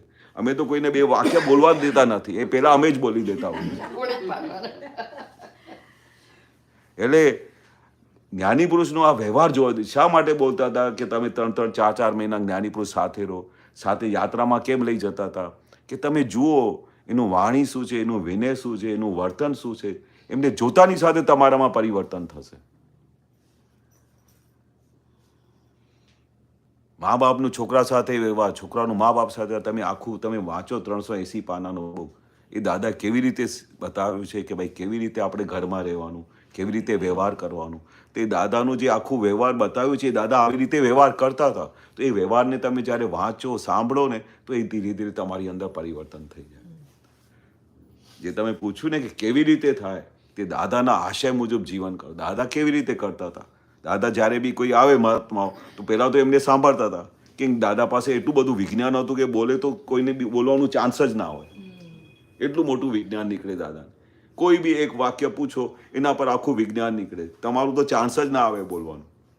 તો એ દાદા કોઈ વાત કરે ને અને પ્રશ્ન પૂછે ને, ભલે 100 સેન્ટેન્સનો પ્રશ્ન હોય તોય સાંભળે શું કહેવામાં, વચ્ચે કાપે નહીં એમને. અમને થાય કે ભાઈ બંધ કર, તો પછી દાદા જવાબ આપે. બંધ જ ના થાય એમનું. એટલે આ બધી વસ્તુ શીખવા જેવી છે. પહેલાં તો સાંભળો, એનું આશય શું છે, શું કહેવા માંગે છે. અને તમે જો સાંભળો ને તો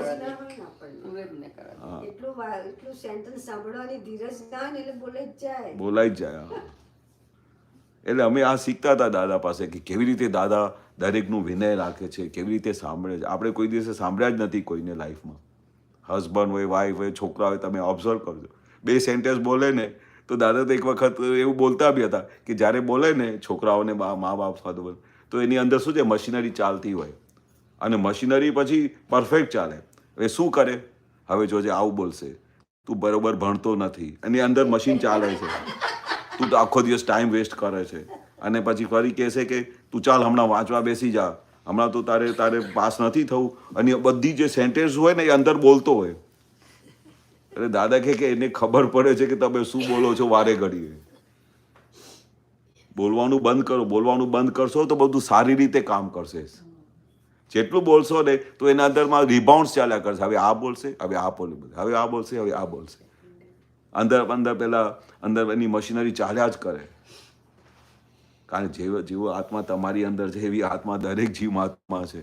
એટલી સમજણ દરેક જીવમાત્રને છે. આપણે એવું લાગે કે છોકરાઓને શું સમજણ પડશે, અમારે તો મા બાપને કે કરવું પડે આખો દિવસ, નહીં તો છોકરા આઉટ ઓફ લાઈન થઈ જશે. દાદા કે મૌન રહેવા જેવું છે. મૌન એટલે તમારે જ્યાં જરૂર પડે ને ત્યારે બોલો. બાળકો સાથે તમારે બોલવું હોય ને તો એને એવા સંસ્કાર આપો કે જેથી કરીને તમારે એ બોલ્યા પછી જ્યાં સુધી તમને પ્રશ્ન ના પૂછે ત્યારે એમની જોડે જવાબ ના આપો. એની અંદર ઓટોમેટિક પરિવર્તન થઈ જશે. આ વિજ્ઞાન છે. વિજ્ઞાન એટલે શું? તમારે આખો દિવસ ક્રિયા કર્યા કરે. આ કંઈ ખાલી વાંચવાનું નથી કે દાદી સાંભળવાનું નથી. અનુભવ જ્ઞાન છે. આ દાદાનું અનુભવ કરેલું જ્ઞાન છે. જેમ છે તેમ, એઝ ઇટ ઇઝ. અને તમારી અંદર ક્રિયા કર્યા જ કરે તમને નિરંતર. ગઈકાલે આપણે જે પ્રાર્થના બોલાવી હતી ને, હા અંજલિબેનનો, હા, એમાં તમે કહ્યું હતું કે આ યાદ કરાવજો, કાલે આપણે વાત કરીશું. કૃપા ઉપર કહેવાનું છે. કાલના હા, હા, રેફરન્સમાં આજે કૃપા. કૃપા ઉપર હા, હા, હા. આ કૃપા જ્ઞાની શું કામ કરે, કૃપા શું જ્ઞાની કામ પુરુષ. કરે છે? હા, એ બહુ વસ્તુ જાણવા જેવી છે. આ તો દરેક જણને આ વસ્તુ બતાડું છું. જે સિટીમાં જાઉં કે આવું બનાવ બનેલું. અને હમણાં કેટલા બધા કેસીસ એવા મળ્યા કે કોઈને કેન્સર હોય, કોઈને શું હોય, અને બહુ ક્રિટિકલ કન્ડિશન્સમાં હોય. કારણ કે આપણું હિસાબ હોય તો તે તો આવ્યા વગર રહેવાનું નથી. પણ એક વસ્તુ છે, મહાત્માઓની એટલી બધી બલિયારી છે કે એ જ્ઞાનમાં રહે છે ને તો એને નિરંતર આવી બધી કન્ડિશનમાં હોવા છતાં બી સમાધિ રહે છે. એમને બધું દેખાયા કરે કે ભાઈ કયા કારણથી આવ્યું. પછી એના દિવસ રાત પ્રતિક્રમણ થાય, આખું બધું સુંદર ક્લિનિંગ થતી જાય. બહુ ગજબનું કામ કરી રહી છે આ દાદાનું વિજ્ઞાન. અમારા મોટાભાઈ કન્યાભાઈના લગ્ન થયા તો એના સાસુ બહુ કોમળ હૃદયના અને બહુ વ્યવસ્થિત, બહુ સુંદર રીતે બધું ચાલતું હતું. તો એમને જ્યારે ખબર પડી ને સડનલી, તો એમનું કેન્સર 4th સ્ટેજ પર આવી ગયું. એમને બધું ડિટેક્ટ નહીં થયું કે ભાઈ અમને આટલી બધી તકલીફ છે. અને કોઈ દિવસે કમ્પ્લેન બી નહોતા કરતા. કોઈનું નેચર એવું હોય છે ને કે ભાઈ ઘરમાં બેઠા હોય ને કોઈ કમ્પ્લેન નહીં કરે, પણ એની અંદર શું ચાલતું હોય તો એને જ ખબર. પછી શું બધાને પછી તકલીફ આપવું, પછી બધા છોકરા ઊંચા નીચા થશે, અમેરિકાથી બધી દોડતા આવશે તો એને કોઈને વાત જ નહીં કરી. આમ કરતાં કરતાં સડનલી જ્યારે એમને 4th સ્ટેજ આવે તો ત્યારે તો પછી એમને તકલીફ પડી જાય. અને ઘણી વખતે શું થતું હોય કે ફર્સ્ટ સ્ટેજ, સેકન્ડ સ્ટેજ આમ ડિટેક્ટ થતું હોય છે. ઘણી વખતે તો હાઈએસ્ટ સ્ટેજ પર સડનલી પેલું એનું કેન્સર પહોંચી જતું હોય, ચાન્સ જ નથી મળતું, એવું હિસાબ હોય છે. આવું થઈ ગયું સડનલી. અને તે વખતે અમે બધાએ દાદા પાસેથી જ્ઞાન લીધેલું. બધા જે કોઈ ઘરમાં જ્ઞાન લે તો એમના સસુર, સાસ સસુર બધાને લઈ આવે કે ભાઈ આ બે એમને લઈ આવે. તો એમને વિચાર થયું કે દાદા પાસે લઈ જઈએ એમને. અને તે વખતે એવું કનેક્શન મળ્યું નહીં. નવું જ્ઞાન લીધું કે આપણે એ બી જ્ઞાન લે એવું કંઈ કનેક્શન મળ્યું નહીં. તો અમે સદક જ્યારે આપણે ઘરે બોલાવીશું એમને અને પછી આપણે એની પાસે બધાને જ્ઞાન અપાઈશું. એક કનેક્શન હતું કે જે ઘરમાં એક જણાનું જ્ઞાન લે તો આખા પરિવારમાં એના સાસ સસુર જે હોય બધા આવી જાય, કોઈ રહે નહીં. આમ કરતાં કરતાં તો અમારા સમાજના 40-50 જણાએ બધું દાદા પાસેથી જ્ઞાન લીધું. તરત જ તે વખતે દાદા મુંબઈમાં હતા. મુંબઈમાં ખેતસીભાઈને ત્યાં રહેતા હતા અને બોમ્બે હોસ્પિટલમાં અમદાવાદથી એમને મોકલવામાં આવ્યું કે તરત જ લઈ જાઓ 4th સ્ટેજ, હવે આપણે એમને કંઈ ચાન્સ લાગતું નથી. પછી દાદાનું એક ગજબની આ સિસ્ટમ હતી. મેં આજ દિવસ મને હમણાં આ વાત ઉપર યાદ આવે છે કે કોઈએ દાદા ભગવાનને વાત કરી હોય કે ભાઈ આજે એમની તબિયત આમ છે કે શું છે, સીધું રસિકભાઈને કહેતા ચાલો આપણે ગાડી કાઢો, આપણે જઈશું આપણે એમને ત્યાં. દાદા હોસ્પિટલમાં, હા હોસ્પિટલમાં ચાલો. તરત જ ખબર નહીં, દાદાને એક વસ્તુ દેખાતી હતી કે આ જે જીવ જવાનો છે કે જઈ રહ્યું છે બરોબર, એને ખાલી મારા દર્શન થશે અને એક વિધિ કરશે ને તો બહુ થઈ ગયું, એને જ્ઞાનની બી જરૂર નહીં. પણ એના માથા ઉપર હાથ મૂકીને વિધિ કરતા હતા. સૂતા હોય પલંગ પર તો ઉપર ત્યાં ઊભા રહીને વિધિ કરતા હતા, કામ થઈ જાય. અને એવું કામ કરતા હતા ને કે જે આપણે સ્પીડમાં આપણી મહેનત કરતા હતા ને એને 5-10 મિનિટમાં બધી મહેનત પૂરી થઈ જાય દાદાની. એવા ગજબના જ્ઞાની પુરુષ. કારણ કે ચાહેસો કરી શકે તો ખાલી તમને જુએ ને તો તમને સીધી મોક્ષની ટિકિટ આપી દે. કારણ કે ટાઈમ નથી એમની પાસે. આપણી પાસે ટાઈમ હોય તો આપણે 0 થી લઈને 100 સુધી પહોંચાડી દે, પણ એમની પાસે ટાઈમ ના. પર પુણ્યશાળી તો ખરા ને કે જ્ઞાની પુરુષનું દર્શન થાય. એમને મળ્યા, એને ખાલી મળ્યા ને તો બી કે આ પુણ્યશાળી છે. તો આપણે વાત કરી દાદાને તો દાદા કહ્યું એમ તારી સાસુને આમ થઈ ગયું છે તો ક્યાં છે? દાદા કે બોમ્બે હોસ્પિટલમાં છે. ત્યાં બોમ્બે બહુ મોટી હોસ્પિટલ છે કેન્સરની, તે ત્યાં છે. તો પછી દાદાની બીજી સિસ્ટમ કે પછી કાલે જઈશું નહીં. તમે વિચાર કરો, અમને કંઈ પણ વસ્તુ ક્યાં જવાની હોય, કોઈને હોસ્પિટલમાં જવું ને, આજે તો મને આ કામ છે કાલે જઈ આવીશું. ક્યાં આજે કંઈ જતા રહેવાના છે? આપણે પોતાનું આ કામ તો કરી લઈએ. ગમે તેવો ફ્રેન્ડ હોય, રિલેટિવ હોય તોય બી આવું વિચાર કરે કે આજે શું કંઈ ને કંઈ તમારે કામ હોય ને તો કાલે વાંધો નહીં, હોસ્પિટલમાં છે ને વાંધો નહીં, કાલે જઈ આવીશું. પણ દાદા શું કરે? ચાલો હમણાં જ જઈએ. કાલની તો વાત જ નહીં કરવાની કોઈ દિવસે. ખેતસીભાઈની ગાડી હતી તે વખતને. તો દાદા ભગવાન, ખેતસીભાઈ 2 જણા આગળ બેઠા, પાછળ નીરુબેન બીજા 2 જણા બેઠા. તો હું અને કન્યાભાઈ રહી ગયા. તો મેં કીધું દાદા તમે ભલે ચાલો. તો હું અમે કે ના પાછળ ડિક્કી ખોલો ત્યાં પર અમે બંને બેસી જાઓ. કે ફરી પછી એ પાછળથી આવશે, કયો સંજોગ બાંધશે, પછી કે જે ટ્રેન મિસ થઈ ગઈ, દાદા ભગવાન ત્યાં ઊભા રહેશે, કેવી રીતે કનેક્શન કરે સાસુ કન્યાભાઈના, બરોબર. તો અમે પાછળની ડિક્કી ખોલી અને હું ને કન્યાભાઈ પાછળ બેસી ગયા. આખી મુંબઈ જોઈએ કે આ પાછળથી 2 જણા પહેલી વખત આવું જોઈએ. અને દાદા કહે તો આપણે તો હા જ કરવાની. બહુ મસ્ત રીતે આમ પાછળ. અને ખેતસીભાઈ ગાડી ચલાવે, દાદા ભગવાન આગળ, બધાની ટોલી નીકળી. ત્યાં બોમ્બે હોસ્પિટલ પહોંચ્યા. બોમ્બે હોસ્પિટલ પહોંચ્યા તો પછી ત્યાં ડૉક્ટરે કહ્યું કે અંદર તો તમારે આટલા બધા જણાને જવાશે નહીં. તો કે દાદા ભગવાનને એ ભાઈ માસ્ક પહેરીને જવું પડશે. તો કે અમારા સાસુ છે આમ છે. તો હું ને કન્યા 2 જણા અને દાદા 3 જણાને અલાઉ કર્યો અને ત્યાં માસ્ક પહેરીને અંદર ગયા. અંદર ગયા તો કન્યાભાઈના સાસુ બેઠા હતા, બહુ નર્મળ. એક તો એ દાદા ભગવાનને જોતાની સાથે એમને આંખોમાંથી આંસુ આવી ગયા. જોતાની સાથે, હજુ તો કંઈ કામ થયું નહીં એમનું, કે આટલા મોટા ભગવાન મારી પાસે. ખબર તો હતી પણ જ્ઞાન લીધું નહોતું એને કે આપણે વિચારતા હતા સંજોગ બાજે તો આપણે એમને જ્ઞાન અપાઈશું કે દાદા ભગવાન હોસ્પિટલમાં મને મળવા આવ્યા, એટલે એની આંખોમાંથી આંસુ બંધ ના થાય. તો પછી દાદાએ તરત જ શું કર્યું, પેલું માસ્ક હતું ને ઉતારી પાડ્યું. ડૉક્ટર કે ઇટ ઇઝ નોટ અલાઉડ, કે તમે ચૂપ કરો, કશું નહીં થશે મને, કારણ કે એને મારા મોઢાનું નિધિ ધ્યાસન નહીં થશે. જુઓ એ કરુણા દાદાની. એટલે નિધિ ધ્યાસન થાય, કારણ કે દાદાનું ફેસ દેખાય ને તો દાદાને ખબર હતી કે જે કોઈ દાદાનું એક વખત ફેસ જોયે ને ભૂલતું નથી, મળતા સુધી ભૂલે નહીં. એટલે દાદા એને નિધિ ધ્યાસન આપવા માટે માસ્ક ઉતારી દીધું. માસ્ક ઉતાર્યા પછી મને કહ્યું કે કામ કરે. એ તો બિસ્તરા પર બેઠા હતા તો એ પેલું આમ ઝૂકીને પેલું એ કરી ના શકે, 4th સ્ટેજ હતું. તો કે તું પગ આમ પકડી રાખ. મેં આમ પકડી રાખ્યો દાદાનું હાથ અને એને કહ્યું તેનું માથા કપાળ લગાડ અને બોલો કે દાદા શરણું આપો. કન્ટિન્યુઅસ તમે બોલતા રહેજો. દાદાએ પેલું એ ઉતારી દીધું અને આમ અંગૂઠા આમ પકડી રાખ્યો અને દાદાએ કન્ટિન્યુઅસ 15-20 મિનિટ સુધી વિધિ કરી. એ ખાલી એક જ વાક્ય બોલે, દાદા શરણું આપો મને. 15-20 મિનિટ પછી અને એ શરણું બોલતા બોલતા તોય એમની આંખોમાંથી આંસુ બંધ ના થાય. દાદાનું આખું પગ પેલું ભીનું કરી નાખ્યું રોતા રોતા, કે ભગવાન મને શરણું આપવા માટે કહે છે એટલે મારું તો ઉદ્ધાર થઈ ગયો. હવે મને ચિંતા નથી, મારે આજે બી દેહ નીકળે તો વાંધો નથી, પણ ભગવાન મને દર્શન આપ્યા અને મેં ભગવાનનું શરણું લીધું છે. તે ડૉક્ટરે પછી આવ્યા થોડી વાર પછી કે એમને કહ્યું કે એમને લઈ જાઓ, હમણાં અહીંયા જ એમનું દેહ છૂટી જશે. It is the highest stage.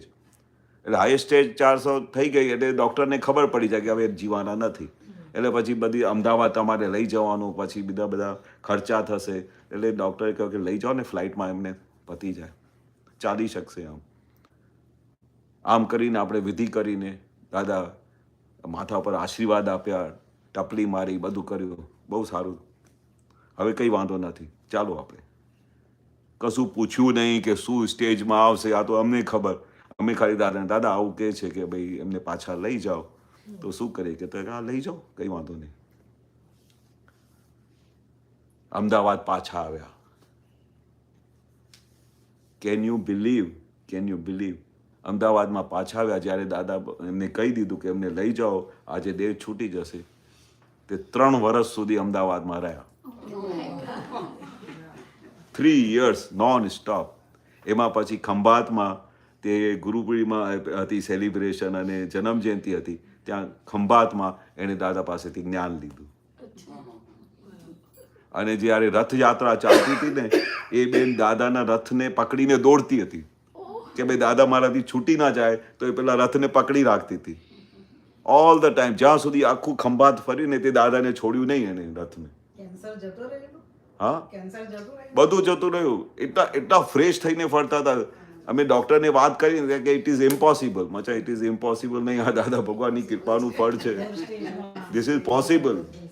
કારણ કે એની હિસ્ટ્રીમાં એવું બને જ નહીં કે 4th સ્ટેજનું કેન્સર 3 વર્ષ સુધી એક્સટેન્શન થાય. એટલે દાદાએ શું અંદર વિધિ કરી હશે, કેન યુ ઇમેજિન, કે જેથી કરીને આ જ્ઞાન લઈ લે. બધું તો કામ કરી દીધું, પણ એને એક્સટેન્શન મળી ગઈ 3 વર્ષની. અને જે 3 વર્ષમાં દાદામય રહ્યા ને, અમે નથી જોયું કે આપણે કોઈ રહેતા હશે દાદામય. કારણ કે એને એવું જ લાગે કે મને ભગવાન મળી ગયા. જ્યારે બી દાદાનું નામ આવે ને એને આંખોમાંથી આંસુ વહી જાય. નિરંતર એમને દાદા દેખાયા જ કરે, નિરંતર એમને કનેક્શન મળ્યા કરે. એટલે આવું બધું હિસાબ દાદાએ પૂરું કરી નાખે છે. સીધા મોક્ષની ટિકિટ આપી દીધી. જબરજસ્ત કૃપા. એટલે પછી અમને ટેલી થતું હતું કે જ્ઞાની પુરુષ ચાહે શું કરી શકે, ચાહે શું કરી. તમારી તૈયારી હોવી જોઈએ. દાદા એમને આંસુ જોઈને સમજી જાય કે આમની કેવી તૈયારી છે, એને જ્ઞાની પુરુષ માટે શું તડપ છે કે ભગવાન તરીકે જોઈ શકે ત્યારે આંખોમાંથી આંસુ નીકળે, નહીં તો આંસુ નીકળે જ નહીં. એટલે ભગવાનને સાક્ષાત જોયા અને ભગવાનની કૃપા એની પર ઉતરી ગઈ. ત્યારથી આમ ટેલી થતો હતો કે જ્ઞાની પુરુષ આર પાર જોઈ શકે છે, જ્ઞાની પુરુષ ચાહે શું કરી શકે છે. ખાલી આપણી તૈયારી જોઈએ, આપણું સમર્પણ જોઈએ દાદા માટેનું.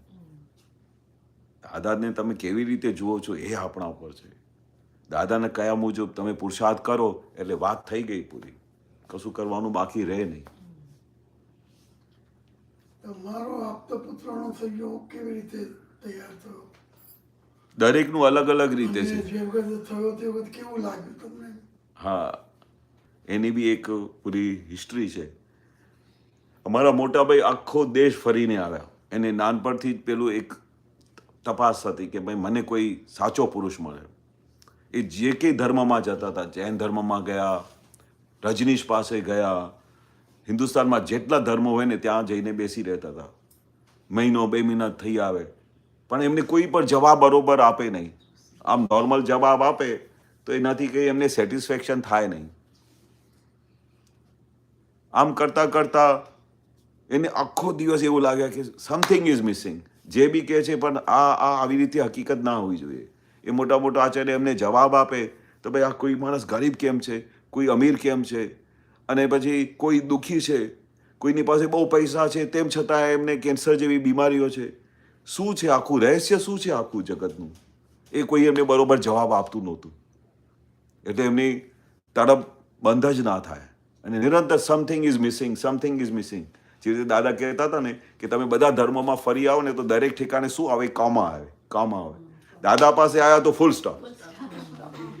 હવે આની પછી કામા આવે જ નહીં. તો મારા ભાઈને એ કન્ટિન્યુઅસ એવું ચાલતું દરેક ક્ષણે કામા. ચાલો આ બી બરોબર નથી, આ બી બરોબર સમજાયું નથી, આ બી એનું જવાબ બરોબર નથી. કારણ કે દાદા કહે ને જવાબ અને કંઈ પણ વસ્તુ એવી કોઈ કહે ને તો આપણે આત્મા કબૂલ કરવી જોઈએ. આપણે કબૂલ થયું કે આ દાદા સાક્ષાત પરમાત્મા છે એટલે આપણે ત્યાં ગયા. જો એવો અનુભવ ના થાય તો અમે જઈએ નહીં. બહુ કાચા નથી બધા, બહુ મોટા મોટા ઇન્ટેલેક્ચ્યુઅલ લોકો છે બધા. બધી તપાસ કરે પછી દાદાનું જે બધું કામ થાય તો એ પછી એ અનુભવ કરે ત્યારે અમને ટેલી થાય કે હા ના, આ તો સાક્ષાત પરમાત્મા છે. તો આ રીતે બહુ તપાસ કરતા હતા, કંઈ જવાબ મળ્યું નહીં. તો એક દિવસ એમના જે ખાસ ફ્રેન્ડ હતા એમના ફાધર દાદા પાસે આવતા. થોડા વખત પછી એ જ્યારે બધું ફરીને આવ્યા, કોઈ જ્યાં રજનીશને ત્યાં 2 મહિના રહ્યા, જૈન ધર્મમાં ગયા, આચાર્યો પાસે રહીને આવ્યા, પણ કોઈએ એમને ફૂલ સ્ટોપવાળું જવાબ આપ્યું નહીં. છેવટે એમના ઘરે જતા હતા ફ્રેન્ડના, તો એમના ફાધર જે પેલું નોર્મલ નેચર હોય ને, નોર્મલ નેચર, છોકરાને કીધું બરાબર આમ કરે છે, આટલું કોલેજ ગયા પછી હજુ પણ તારામાં મેનર્સ નથી, આમ છે, આટલો મોટો થઈ ગયો છે, એવું બધું ચાલતું હોય ઘરમાં. તો જ્યારે એ 2-3 મહિનાની યાત્રા પૂરી કરી આવ્યા ઇન્ડિયામાં, તો એમના ઘરે આવ્યા ને તો એના ઘરમાં એને ફાઉન્ડ આઉટ સમથિંગ ચેન્જીસ. આપણે કોઈના ઘરમાં રહેતા હોઈએ, રોજે જતા હોઈએ વર્ષો સુધી નાનપણથી, અને સડનલી પેલા એ ઘરમાં કંઈ ચેન્જીસ આવે તો ખબર પડે કે ના પડે? તો એને જો કે એના ફાધરમાં ફાઉન્ડ આઉટ સમ ચેન્જીસ, કે એ મૌન થઈ ગયા છે, આમ ચૂપચાપ કરીને પોતાના ટેબલ પર કામ કર્યા કરે. આવી ગયો બેટા, પહેલાં તો બધી વાતો કરતા હતા અડધા કલાક સુધી, શું ફરી આવ્યો, આખો દિવસ સર્ચ કર્યા કરે છે, આમ કરે છે, કોઈ એક ઠેકાણે લાગી જા, કોઈ એક ધર્મમાં જતો રહે, એવું બધું સલાહ આપે ને. ખબર તો હોય કે આખો દિવસ રખડ્યા કરે છે, પણ એને કંઈ જવાબ બરોબર મળતું નથી. પણ એને કશી વાતચીત ના કરી. સહજ બરોબર છે ને? કે હા બરોબર છે દાદા, હું ફરી આવ્યો. અચ્છા, નહીં તો પહેલાં પૂછતા હતા ક્યાં ક્યાં ફરી આવ્યો? Nothing doing. પૂછવું નહીં વધારે. તો હી ફાઉન્ડ આઉટ કે સમથિંગ ઇઝ, સમ ચેન્જીસ આવી ગઈ છે મારા ફ્રેન્ડના ફાધરમાં. તો 2-4 દિવસ સુધી, અને એ બહુ વિચારશીલ, એને કંઈ ચેન્જીસ થાય તો એને તરત જ ખબર પડે. આટલા બધા ધર્મમાં રખડીને આવ્યા હોય તો બધી ખબર તો પડે ને કે મારે જે શોધ શું છે, કેમ લોકો ખુશ નથી રહેતા ઘરમાં, કેમ બધાના મોઢા પર આમ બધું દિવેલ પેદેલું છે, એવું બધું એને બહુ સર્ચ થયા કરે. જ્યારે આ ચેન્જીસ જોઈ તો ત્યારે મારા બ્રધરે એમને પૂછ્યું, દાદા મને લાગે છે કે તમારામાં કઈ ચેન્જીસ આવી છે, તમને કોઈ મળી ગયા છે. હવે ડાયરેક્ટલી એમને કહે છે. અને એને તો કાયમ તપાસ હતી કે કોઈ મને મળવું જોઈએ કે જે મારા સવાલોનો જવાબ આપે. તો કે ના ના, એવું કશું છે નહીં, કારણ કે તે જમાનામાં દાદાને મળ્યા હોય ને તો કોઈ આ બધાને વાત નહોતા કરતા, દાદાએ ના પાડેલી. જે સહજ રીતે મળે ને એ જ આપણે પછી આપણો હકદાર છે. તે સ્ટાર્ટિંગમાં કંઈ આવી પ્રપોગંડા કે આ બધું કરવાનું નહીં. જ્યારે એમને ખરી તડપ થાય ને ત્યારે આપણે દાદા પાસે લાવવાનું. તો એને બી એવું કર્યું, ના ના એવું કશું છે જ નહીં, મને કશું છે નહીં, કંઈ વાત જ ના કરે દાદાની. પણ એ છોડે નહીં. પછી શું કર્યું એને? એક દિવસ દૂરથી જઈને ગલીની બાજુમાં ઊભા રહ્યા અને ઓબ્ઝર્વ કરવા માટે એ ક્યાં જાય છે. જો જેને તડપ હોય ને દાદાને શોધવાની, તે મેં જોઈ કે આમને ભાઈને શું તડપ હતી દાદાને શોધવાની. એને શું કર્યું, સવારે 5:30-6 વાગે, કારણ કે જો મોડેથી આવે ને તો કદાચ નીકળી જાય, તો કે ઓછામાં ઓછો માણસ 5 વાગે તો ક્યાં નીકળશે નહીં, 5:30-6 કે રાઈટ ટાઈમ છે. ત્યાં જઈને ગલીમાં ઊભા રહ્યા અને ઊભા રહીને આમ જોયા કરે દૂરથી કે કોઈ નીકળે છે. 6:15-6 વાગે નીકળ્યા દાદા બહાર, જબ્બો લેંગો પહેરીને આમ, અને નીકળ્યા અને મામાની પોળની બાજુમાં જ થોડું વોકિંગ ડિસ્ટન્સ, એટલે 0.5 કિલોમીટરનું ડિસ્ટન્સ હશે. તો એ શું કરતા હતા, મોર્નિંગ વોક કરીને નીકળતા હતા અને સીધા મામાની પોળમાં દાદા પાસે જઈને બેસી જતા સવારના પોળમાં.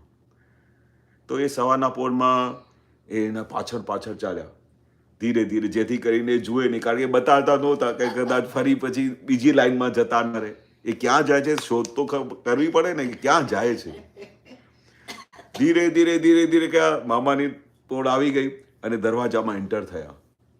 જો કોઈ મામાની પોળમાં દાદા ક્યાં રહેતા હતા જોયું હોય ને, તો દાદાનું એક આગળ નાનું રૂમ હતું, ત્યાં 10-15 જણા બેસતા હતા. ત્યાં દાદા સત્સંગ કરતા હતા, વિધિ કરતા હતા, અને સીધું અંદર લાંબી લાઈનમાં એન્ડ હીરાબાઓ ત્યારે જમવાનું બનાવે, બધું કરે. આમ લાંબા ઘરો હતા એ જમાનામાં.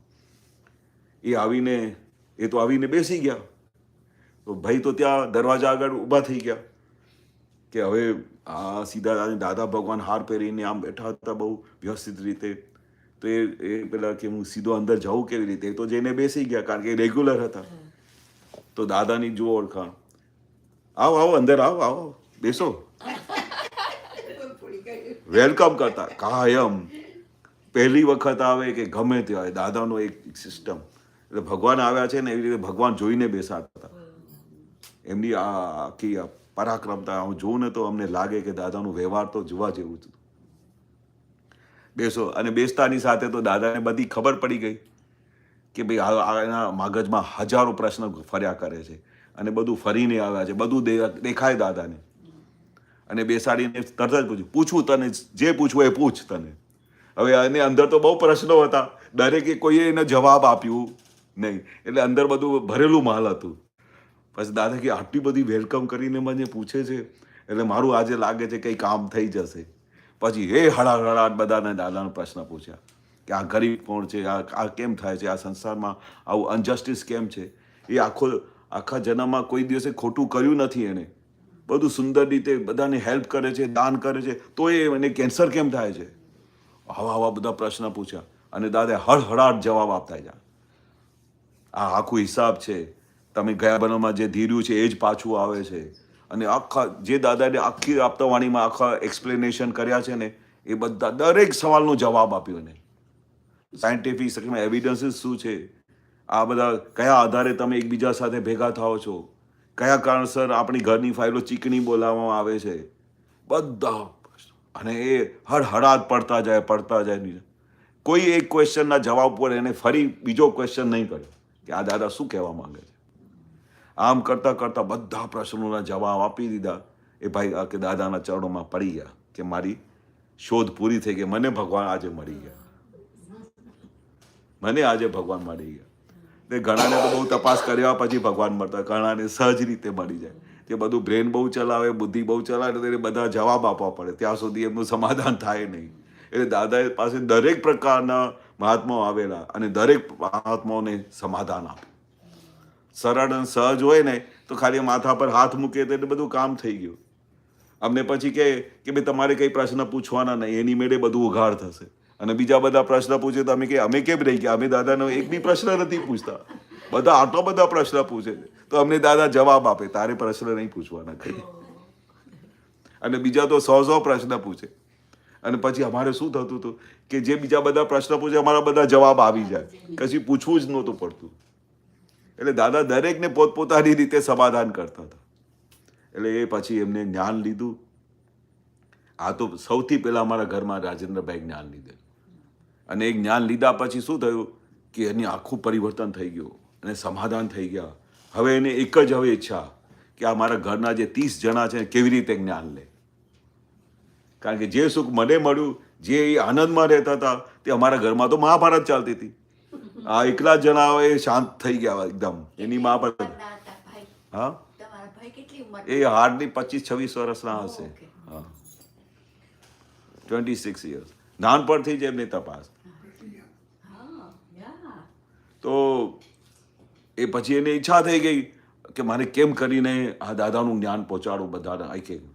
એમાંથી સૌથી પહેલાં મારું અને કન્યાભાઈ 2 જણાનો નંબર લાગ્યો કે અમને વાત કરી કે દાદા ભગવાન એવા આવ્યા છે જે મોક્ષનું દાન આપે છે અને જેને મળ્યા પછી તરત જ સમાધાન થઈ જાય છે. તમારા દરેક પ્રશ્નના જવાબ ઓન ધ સ્પોટ મળી જશે ખાલી એમના દર્શન માત્રથી. મેં કીધું શું વાત કરો છો? તો અમારો 2 જણાનો માલ તૈયાર હતો આખા ઘરમાં. અમે દોડ્યા ભાઈ ચાલો લઈ ચાલો. તે જમાનામાં એવી કન્ડિશન નહીં કે અમે કંઈ ગાડી બાડી લઈ શકીએ કે તે જમાનામાં સાયકલ પર એ પોતે બેઠા, આગળ મોટા ભાઈને અને પાછળ હું બેઠો, સાયકલ ઉપર ઘરેથી નીકળ્યા. એ જમાનાની વાત કરું છું. તો અમે આજ બી દિવસ યાદ છે. બપોરનું 3-4 વાગ્યાનું ટાઈમ, એ સાયકલ લઈને વચ્ચે, કારણ કે એને બહુ ધગસ હતી કે સૌથી પહેલાં 2 તૈયાર થાય એને તો દાદા પાસે લઈ જાઉં. દાદા ભગવાન બેઠા હતા, 3-4 વાગ્યાનો ટાઈમ, અને બહુ ખુશ થયા. દાદા હું મારા 2 ભાઈઓને લઈને આવ્યો છું, દાદા એમને બી જ્ઞાન જોઈએ. કે એમ? પહેલું વાક્ય દાદા બોલે છે, આ તારા મોટા ભાઈ તો ફસાઈ ગયા છે, તું બી ફસાઈ જઈશ. ફર્સ્ટ વાક્ય. સારું, તે વખતે આમ ખબર નહીં ક્યાંથી જવાબ નીકળ્યો, સહજ રીતે જવાબ નીકળ્યો, દાદા મારા મોટા ભાઈ ફસાઈ ગયા છે તો એ જગ્યા બરોબર છે. આટલા મોટા ભાઈ હાઈએસ્ટ, મારો તો 7મો નંબર. તો મેં કહ્યું મારા મોટા ભાઈ જ્યાં ફસાઈ ગયા છે તો આ બરોબર જગ્યા છે. કે જો આ કેવો પાકો માણસ છે, માટલું લે તો ઠોકી ઠોકીને લે. અને પછી જે હસ્યા દાદા, મુક્ત હાસ્ય, તે મુક્ત હાસ્ય આજે દિવસ સુધી આંખોમાંથી ગયું નથી. ખાલી એટલું જ કહ્યું કે આ કેવો પાકો માણસ છે. કારણ કે બીજું મારી પાસે કઈ જવાબ જ નહોતું કે શું બોલું દાદાને, કે આ ફસાઈ ગયો છે તો મારે બીજું કઈ જવાબ જ ના નીકળ્યું. મેં કીધું આ જ બરોબર જગ્યા છે. અને પછી દાદાએ બહુ કૃપા વરસાવી. અને એ દિવસનું જે નિધિધ્યાસન છે ને દાદાનું, આ દિવસ સુધી ગયું નથી. એવા જ દાદા દેખાય. જ્યારે બી બંધ કરું એ દાદાનું મુક્ત હાસ્ય દેખાય કે દાદા તમે કેવા ધન્ય છો કે અમને આવી રીતે બચાવી કાઢ્યા. તમે 10-12 વર્ષના જ હશો? હા, બહુ નાનો હતો, બહુ નાનો. એ ઉંમરે તમને હા. બધું સમજાઈ ગયું. એ દાદા કે ને પેલું મટીરિયલ પેલું તૈયાર થઈને જ આવેલું હોય છે. ખાલી જે રીતે ભાઈને ખાલી આમ ટચ થવાની વાર હતી, તરત જ. એવી રીતે અમારે 2 જણાને તો ઓન ધ સ્પોટ ખાલી દાદા ટચ થઈ ગયા ને પછી બસ જે સમાધિ રહી. પછી તો દાદાને તે દિવસ ચોંટી ગયા તો ચોંટી ગયા. પછી આ દિવસ 70 વર્ષ ઉંમર થવા આવી, દાદાને અમે છોડી શક્યા નથી અને દાદા અમને છોડ્યા નથી.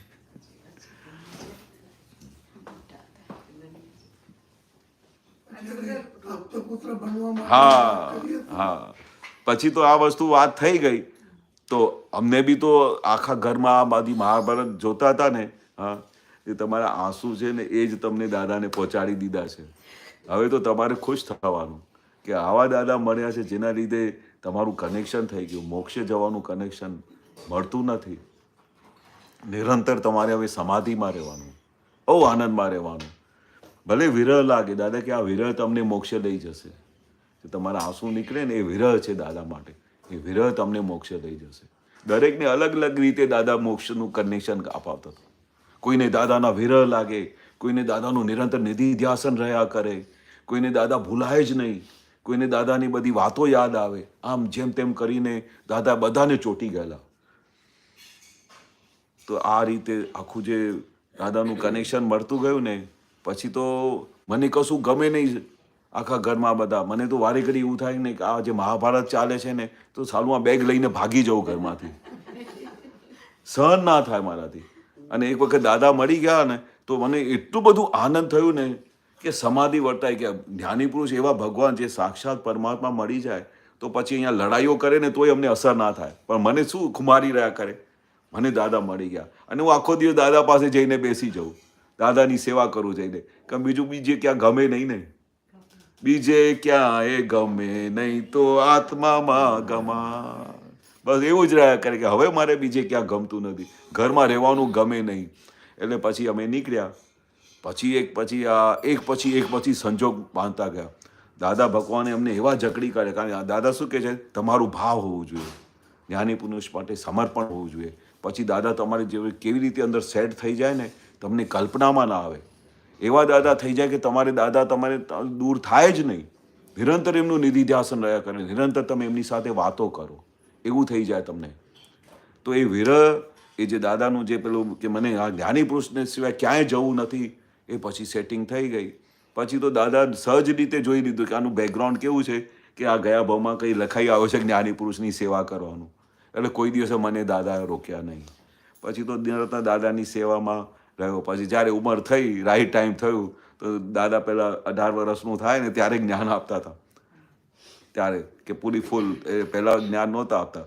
પછી એ ટાઈમ થઈ ગયો, જ્ઞાન મળી ગયું, પછી તો આખો દિવસ સમાધિ, દાદાની સેવા ને બીજું કશું નહીં, બીજું કશું દેખાય જ નહીં. એના પછી બધા સંજોગો ભેગા થતા ગયા, જ્ઞાની પુરુષની સાથે રહેવાના. પછી તો જ્યાં સુધી દાદાનું દેહ વિલય થયો ત્યાં સુધી અમે દાદા સાથે જ હતા, ક્યાંય દૂર થયા નહીં. અને ડગલે ને પગલે એમ દાદા અમારા કે ફાધર જેવી રીતે છોકરાઓને કેવી રીતે સાચવતા હોય એવી રીતે સૌને લાગે દાદા છે મારા. કોઈ એવું એક ક્ષણ માટે બી નહીં થયું કે દાદા મારા નથી. જેટલા બી સત્સંગમાં મહાત્મા હોય ને સૌને એવું જ લાગે મારા જ દાદા ભગવાન. દરેકની સાથે એવું કનેક્શન. આ મોટામાં મોટું આશ્ચર્ય હતું. દાદા તમે બેઠા હો ને તો તમને તમારી સાથે દાદા ઘણી વખતે આમ સહજ બીજો કોઈ હોય નહીં, તમે એકલા બેઠા હો ને તો અડધા કલાકમાં તમારી સાથે એટલી વાતો કરે ને કે તમને એવું લાગે કે તમારા કેટલા જન્મોથી દાદા મને ઓળખે છે. તમારા પાછલા દાદા દાદી બધાને બધું કરે, અચ્છા એ તમારા ફાધર હતા, આમ હતા, આવી રીતે બધું આખું વશ કરી નાખતા હતા. અને પછી તો એને દાદા સિવાય ચોંટી જાય પછી તો દાદા ભૂલવાના જ નથી એમને. એ અડધા કલાકની વાતમાં એ સત્સંગમાં દાદા છે ને કનેક્શન કરી દેતા. તમારો આત્મા એ દાદાને આમ કેચ કરી નાખે, છોડે જ નહીં. પછી એવું મિલન થતું હતું. પ્રથમ મુલાકાત પ્રથમ પરિચય છતાંય લાગ્યો સંબંધ અવિચર. કેટલા જમોનું સંબંધ હશે દાદા ભગવાન કહે છે ત્યારે તમે દાદા ભગવાનને મળી શકો, નહીં તો મળાય જ નહીં, દાદાની વાત સંભળાય જ નહીં. પછી આમ કરતા પછી દાદાને એ લીધી. પછી ધીરે ધીરે અમે સ્ટાર્ટિંગમાં 3 જણા હતા, હું, યોગેશ આનંદ અને પેલો દીપક દેસાઈ. એ 3 જણા જ હતા સ્ટાર્ટિંગમાં, બીજું કોઈ હતું જ નહીં. પછી અમારે બધાને જોતા જોતા બધા નવી જનરેશન આવતી ગઈ અને બધા ધીરે ધીરે અમે બી દાદાને ડિસાઈડ કર્યું કે હવે અમારે લગ્ન નથી કરવા, અમારે દાદાની સાથે જ રહેવાનું છે. આપતો પુત્ર તો પછી દાદાએ કર્યું કે જ્યારે તમારી બધી તૈયારી થાય, તમારે અંદર આખું નિશ્ચય થાય ત્યારે દાદા ફાઇનલ પેલું બ્રહ્મચર્યનું વ્રત આપતા હતા. ત્યાં સુધી આપતા બી નહોતા. ત્યાં સુધી વારે ઘડી કહે ને પહેણી જાને કે અમારી પરીક્ષા કરતા હતા.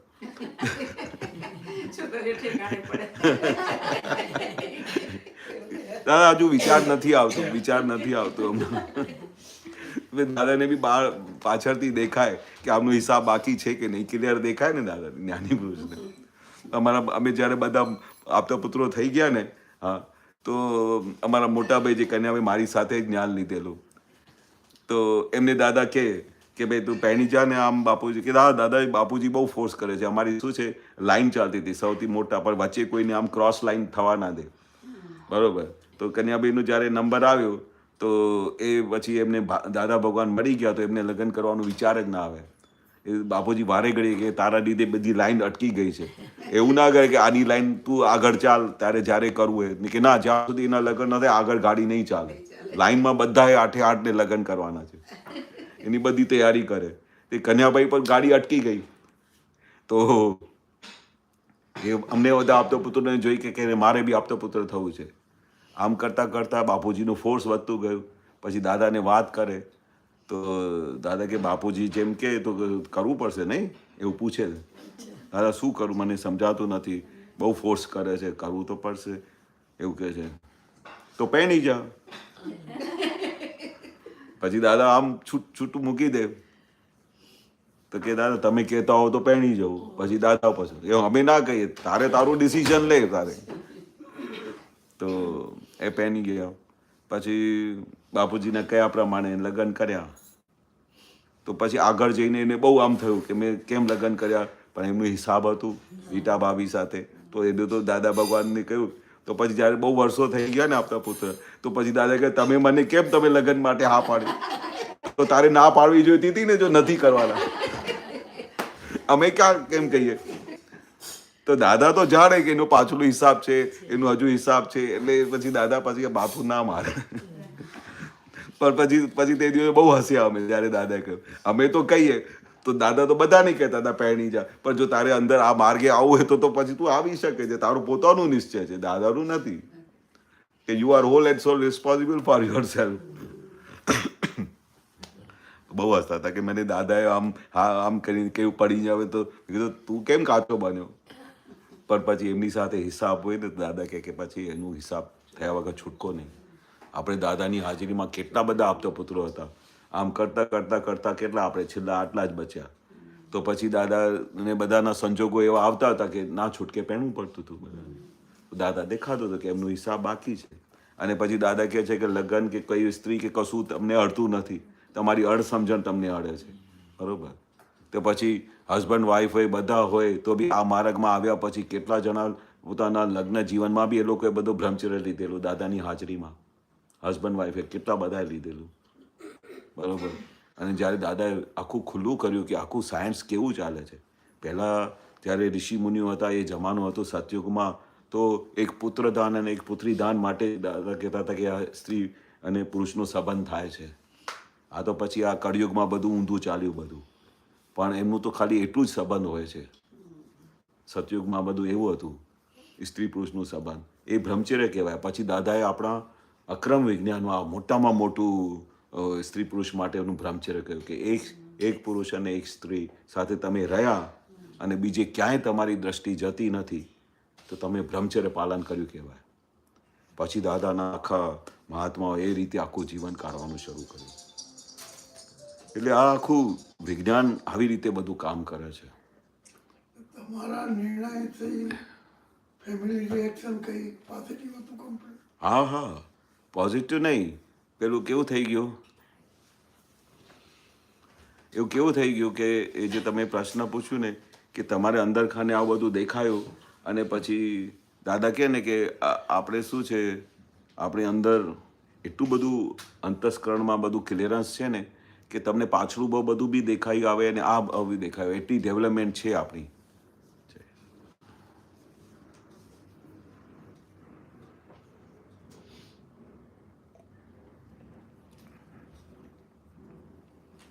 તો અંદર ખાને બધી ખબર પડે આપણને, આપણી અંદર શું માલ છે, કેવું છે બધું. તો એ રીતે અંદર ખાને ખબર પડી ગઈ. અને પછી દાદા કહે ને કે ભાઈ આ મારા બાપુજી આવીને બધી વાત કરે કે દાદા તમે એમને સમજાવો ને, તમે ક્યાં ના પાડો છો કોઈને લગ્ન. આપણું કંઈ જ્ઞાન એવું થોડી કહે છે કે ભાઈ તમે આ લગ્ન કરો તો તમને જ્ઞાન નહીં પચે અને તમે આ દાદાનું વિજ્ઞાન નહીં સમજો, એવું તો કશું તમે કહેતા બી નથી. પણ દાદા કે ભાઈ એમને પાછલું બહુ બધું યાદ આવે છે ને કેટલી માર ખાધી હતી. એટલે અંદર ખાને મારે કોઈ દિવસે સાઇન જ ના થાય, સિગ્નેચર જ ના આવે. તો દાદા કે પાછું એમને યાદ આવે ને બધું. અથવા પેલું ઘરમાં જોઈએ ને કે ઘરમાં હસબન્ડ વાઈફ બધા કેવી રીતે રહે છે, કેવા કશાયો થાય છે, શું કેટલી બૂમાબૂમ થાય છે, તો બધું જુએ ને તો કે હું બી લગ્ન કરીશ તો એવું જ થશે ને, નવું શું થવાનું છે. એટલે ડિફરન્સ ઓફ ઓપિનિયન થાય, આ બધું થાય. આ તો વિજ્ઞાનને લીધે શું છે, ડિફરન્સ ઓફ ઓપિનિયન બંધ થઈ જાય, તમારા વિચારો બધા બદલાઈ જાય. આ વિજ્ઞાન પછી બધું આ પરિવર્તન થાય છે. પણ પહેલાંની તો સિગ્નેચરમાં આવું જ હોય, એવું જ દેખાય કરે કે આવું જ થાય છે, બીજું કંઈ નવું થતું જ નથી. એ દાદા કહેતા આ સંસારમાં નવું થાય છે શું? તમે વિચારીને કહો તો ખરા કે નવું શું થાય છે આપણા સંસારમાં? કશું નવું છે? એટલે એમાંથી તારણ નીકળી જાય. એટલે આ રીતે ધીરે ધીરે નિશ્ચય પાકો થઈ ગયો. બાકી જ્યારે જેને લગ્ન ના કરવાના હોય ને તો એનું પ્રપોઝલ તમને સમજાવું શું થાય છે. જેને લગ્ન કરવાના ને એના પ્રપોઝલ જ ના આવે, અને જેને નહીં કરવાના હોય ને તો રહેજાની ડોટર, મિલિયોનરની ડોટર, એના પ્રપોઝલ. બાપુ જે ગાંડો થયો છે, આટલા મોટાનું પ્રપોઝલ આવ્યું છે, ના પાડે છે. લોકો તો રાહ જોતા હોય, એ તપાસ કરે કે ભાઈ આ કોણ છે. આ બધું તપાસ કરીને મોટા મોટા ઘરમાં દરેકને થાય ને મારી દીકરી આ ઘરમાં જાય, એ બધા સ્ટડી કરે બધા લોકો. તો કે અને પછી જ્યારે મને લગ્ન નહીં કરવાના બધા મોટા મોટા મિલિયોનરના પ્રપોઝલ્સ આવે. મેં કીધું બાપુજી મારે નથી પહેણવું, તમે શા માટે બધી વાત કરો છો કે આમ છે, તું બધું સુખી થઈ જઈશ, આખી રહેજાની કંપની તને ચલાવવા માટે આપશે. ફરી સ્પેનથી ફોન આવે. હવે જ્યારે જેને લગ્ન ના કરવા હોય ને પ્રપોઝલ બહુ વધારે આવે તો મારા માટે આ દશા થયેલી. રોજે કંઈ ને કંઈ નવી વાત થાય. પણ એ ના પાડે છે ને આમ કરતાં કરતાં પ્રપોઝલ બધા બંધ થઈ ગયા, બધાને ખબર પડી ગઈ ના પાડે છે. આવું છે. પણ અંદર ખાને સાઈન થઈ જાય ને પછી તમને કોઈ નિશ્ચય ડગાવી શકે નહીં આ દુનિયામાં. દાદા કહે છે કોઈ વસ્તુ કોઈની અડતી નથી, સ્ત્રી નડતી નથી, કોઈ નડતું નથી. તમારું અજ્ઞાન નડે છે, અણસમજણ નડે છે. એ આપણી અણસમજણ અને એ બધું જતું રહ્યું એટલે આપણું કામ થઈ ગયું. અમારા નિશ્ચય કેવી રીતે સ્ટ્રોંગ કરવાનો એના વિશે કહો તો. હા, નિશ્ચય એટલે કેવું કહેવાય કે આખું શરીર કાપી કાઢે ને તોય અંદર તમને કહે કે તું તને કાપી કાઢીશ જે તું આ ના માનીશ તો. એવું દાદા દાખલો આપતા હતા. તને કાપી કાઢે એટલે કાપી કાઢે તો તમારી શું દશા થાય તમે ઇમેજિન કરો. મારે આ લાઈનમાં જવું જ નથી, તમે મને કાપી કાઢો તોય મારે અહીંયાથી હું ડાગીશ નહીં, મારે આ જગ્યાએ જવું નથી. આવો પાકું નિશ્ચય. ગમે તે થઈ જાય ને પણ હું આ રસ્તેથી ના જાઉં. અને દાદાનું માર્ગ મળી ગયો છે તો તમને કહે કે આ દાદાનું માર્ગ ખોટું છે, આમ છે તેમ છે, તમે આ માર્ગમાં આવો, જૈન ધર્મમાં આમ છે તેમ છે, હલાવી ના શકે. કે મારે તો આ નિશ્ચય મારું એક જ છે કે મને જે જ્ઞાની પુરુષ જોઈતા હતા એ મળી ગયા, જેને મને મોક્ષનું દાન આપ્યું છે. હવે મારે કશું બાકી રહ્યું નથી, એટલે મારે હવે ક્યાં કશું બાકી રહ્યું? બીજા ઝાંખરામાં હવે પડવાની જરૂર નથી. તમને ગમે તેવું હલાવે તમે હલી ના શકો. એવું નિશ્ચય. નિશ્ચય એટલે કેવું, મારે મોક્ષે જવું છે એટલે તમારા બધા સંજોગો મોક્ષમાં જવા માટે ભેગા થઈ જશે. એનું નામ નિશ્ચય પાકું. મારે દાદાને છોડવું નથી અને મને નિરંતર દાદા સાથે બેસી રહેવું છે એવું મારું નિશ્ચય હતું તો મને એક પણ સંજોગ એવું નહોતું આવતું, એક પણ સંજોગ કે મને દાદાથી વિમુખ કરી નાખે. સામેથી કે તું જાને જાને. દાદાનું એક્સિડન્ટ થયું તો જે બાપુજી એક દિવસ કંપનીમાં કોઈ ના આવે તો વોરંટ કાઢી નાખતા હતા. તો સામેથી મારો નિશ્ચય હતો કે જ્ઞાની પુરુષ મળે તો એની સેવા કરું. આવું ભાવ રહેતું હતું નિરંતર. તો દાદાએ આખી બિલ્ડિંગ અધૂરી હતી and I was the complete incharge of completing the building. મને બાપુજી કે દાદા ભગવાનનું એક્સિડન્ટ થયું તું જા, તને દાદાએ હા પાડી છે ને સેવા કરવા માટે. આખું બધું કન્સ્ટ્રક્શન સ્ટોપ થઈ ગયું 6 મહિના સુધી. Nothing doing. એક વિચાર બી નહીં આવે બાપુજીને કે નહીં દાદાનું એક્સિડન્ટ થયું તું જા.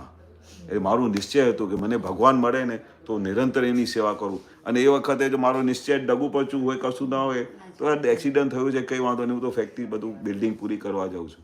પછી સાંજે રોજ દાદાને મળું છું ને એમાં શું વાંધો છે? એવું થઈ જાય.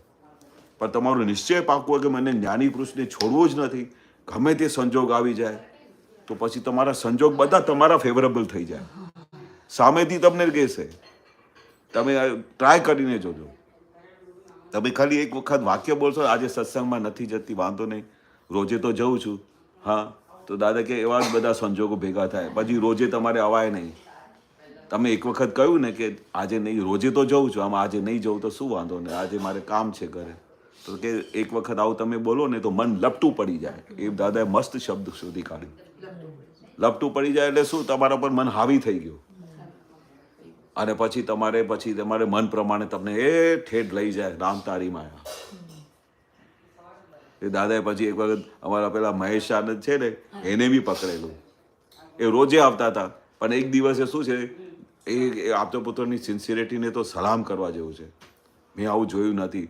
અમે આ જે જોતા હતા કેમ વખાણ કરવી પડે છે કે ગમે તે માણસ હોય, સમજો બરોડામાં જોબ કરતો હોય, બરોબર, એ જોબ કરતાં કરતાં દાદા ભગવાન આનંદ ગયા, બરોડામાં રહે છે. તો અમારું રોજનું સેશન સાંજે 6 થી 8 વાગ્યા પછી રાત્રે 12 વાગ્યા સુધી દાદા અમારી સાથે બેસે તો અમે તરસીએ કે દાદા ક્યારે. તો શું થયું કે આનંદમાં ગયા. તો અમારે એક વસ્તુ હતી કે જેના બી ઘરમાં સત્સંગ હોય ને તો અમે રાત્રે જઈએ ને તો કોઈ ના પાડે કે ભાઈ કેમ, કારણ કે દાદા એમની સાથે બેસે છે તો એ ખુશ થાય બધા. એ નિમિત્તે ભાઈ સત્સંગ નીકળે, બધા ખુશ થાય. તો અમે પહોંચી જઈએ. પછી દાદા ત્યાંથી નડિયાદ ગયા. તો પછી અમે બરોડામાં જોબ કરતા હોય, ખંભાતમાં જોબ કરતા હોય, ગમે ત્યાં જોબ કરતા, અમદાવાદ, બધા ભેગા થાય. ખાવાના ઠેકાણા નહીં સાહેબ. કોઈ તે વખતે આપણે આપતા પુત્રોની કઈ એટલી વેલ્યુ થઈ નહોતી. એ તો દાદાએ વેલ્યુ કરી ત્યારે બધાને ખબર પડી કે આ કેવા આપતા પુત્રો છે. તો કોઈ પૂછે બી નહીં કે તમે જોબ ઉપરથી ડાયરેક્ટ દાદા પાસે મળવા આવ્યા છો, તમે ખાધું છે કે નહીં?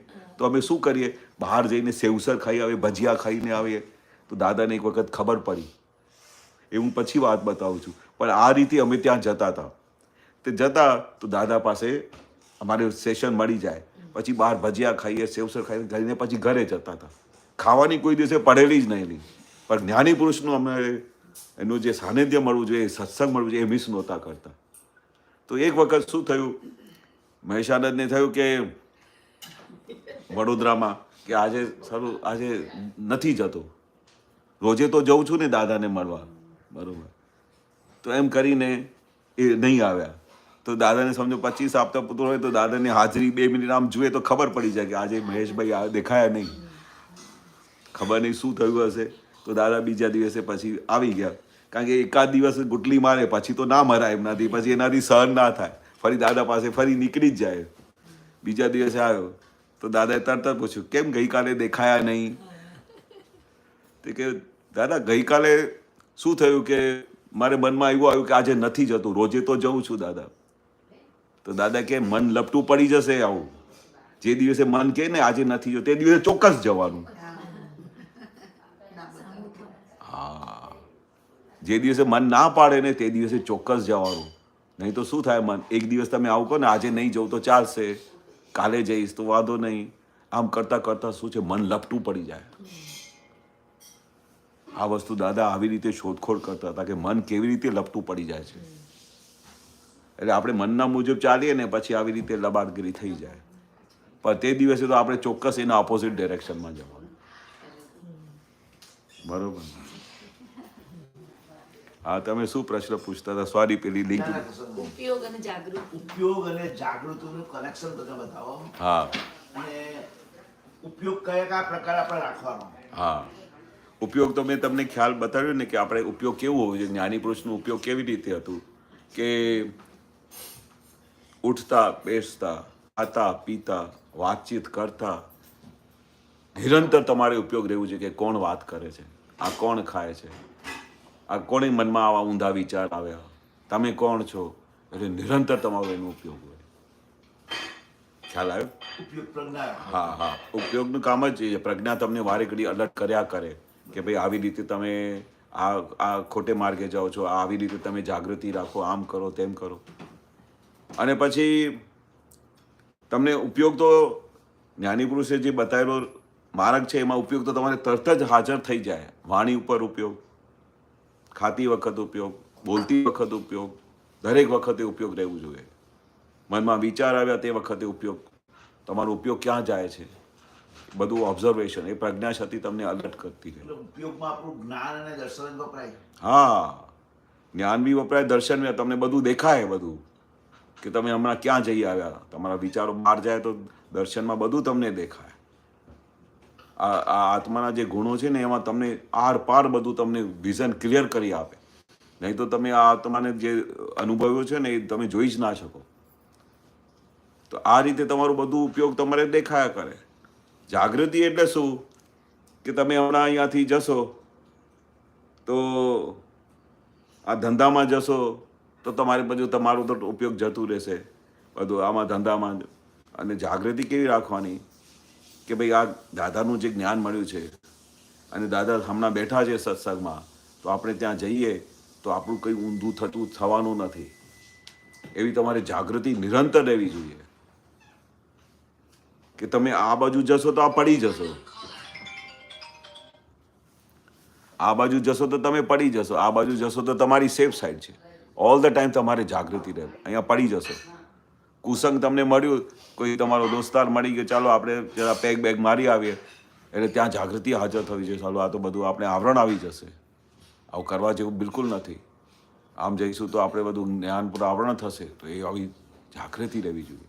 Vote is right, what is wrong, એ નિરંતર તમને અલર્ટ કર્યા કરે જાગૃતિ. એ દાદા કહેતા હતા જાગૃતિ એટલે તમને તરત જ ખબર પડવી જોઈએ કે ભાઈ આ માર્ગથી આમ આ બાજુ ગયા, વિમુખ થયા એટલે પડ્યા. અને જેની જાગૃતિ હોય એ માણસને નિરંતર આત્મા હાજર રહે.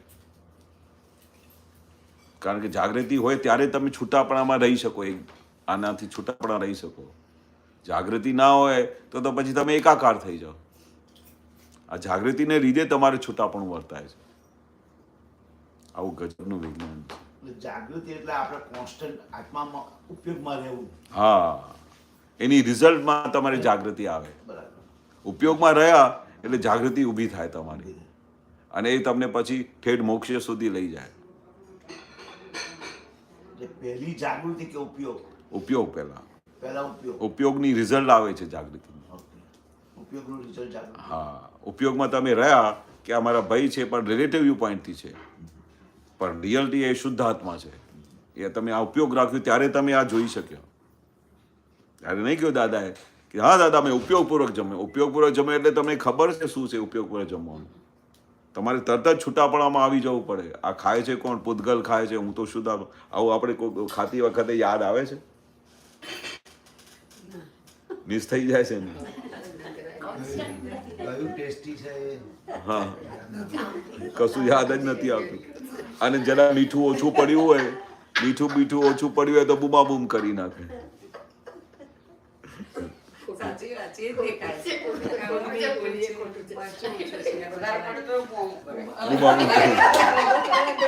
એ જ જોઈએ, પણ લક્ષ ચૂકાઈ જાય. આપણા હિસાબનું જ આવ્યું છે. તે વખત જાગૃતિ ને બધી નથી રહેતી. નથી રહેતી. જે તમે પૂછો છો ને કે સાલું કોણ ખાય છે, કશું યાદ નથી રહેતું.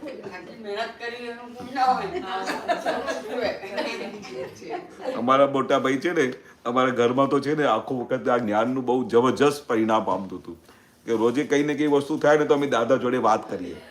પછી લેડીઝ બી દાદાને કે દાદા આ તો ખાવા પર રોજે કચકચ કરે છે, તમે કહો છો કે ભાઈ આ બધું આપણે છૂટાપણું રહે છે, ઉપયોગ રહે છે. ઉપયોગ તો આવું લેડીઝ બહુ અલર્ટ હોય, એ તરત જ દાદાને ક્વેશ્ચન કરે કે દાદા આ તો તમે આમ કહો છો તો આ તો રોજે આમ કરે છે. એ દાદા જાણે કે બધું આ શા માટે આવું બોલે છે. અને લેડીઝ બહુ શાર્પ હોય, તરત જ ઓબ્ઝર્વેશન કરતા હોય. તો કંઈ પણ એવું થાય ને તેને ખાવા પર બહુ રુચિ. જ્યારે બી ખાવા પરની વાત નીકળે ને કે આ પટેલના ઘરે જવું. એક વખત દાદાએ શું કહી દીધું કે આ કન્યાભાઈ તો અમારા ભાદરણના પટેલ છે, કયા ભાવના. બસ એને પકડાઈ ગયું. બસ હવે તે પટેલ આખું શરીર વચરકા બધું પટેલ થઈ ગયું. દાદા એક વખત કહી શું દીધું કે આ તો અમારા ભાદરણ ગામના પટેલ છે. અને આમે એને બહુ ગમતું હતું.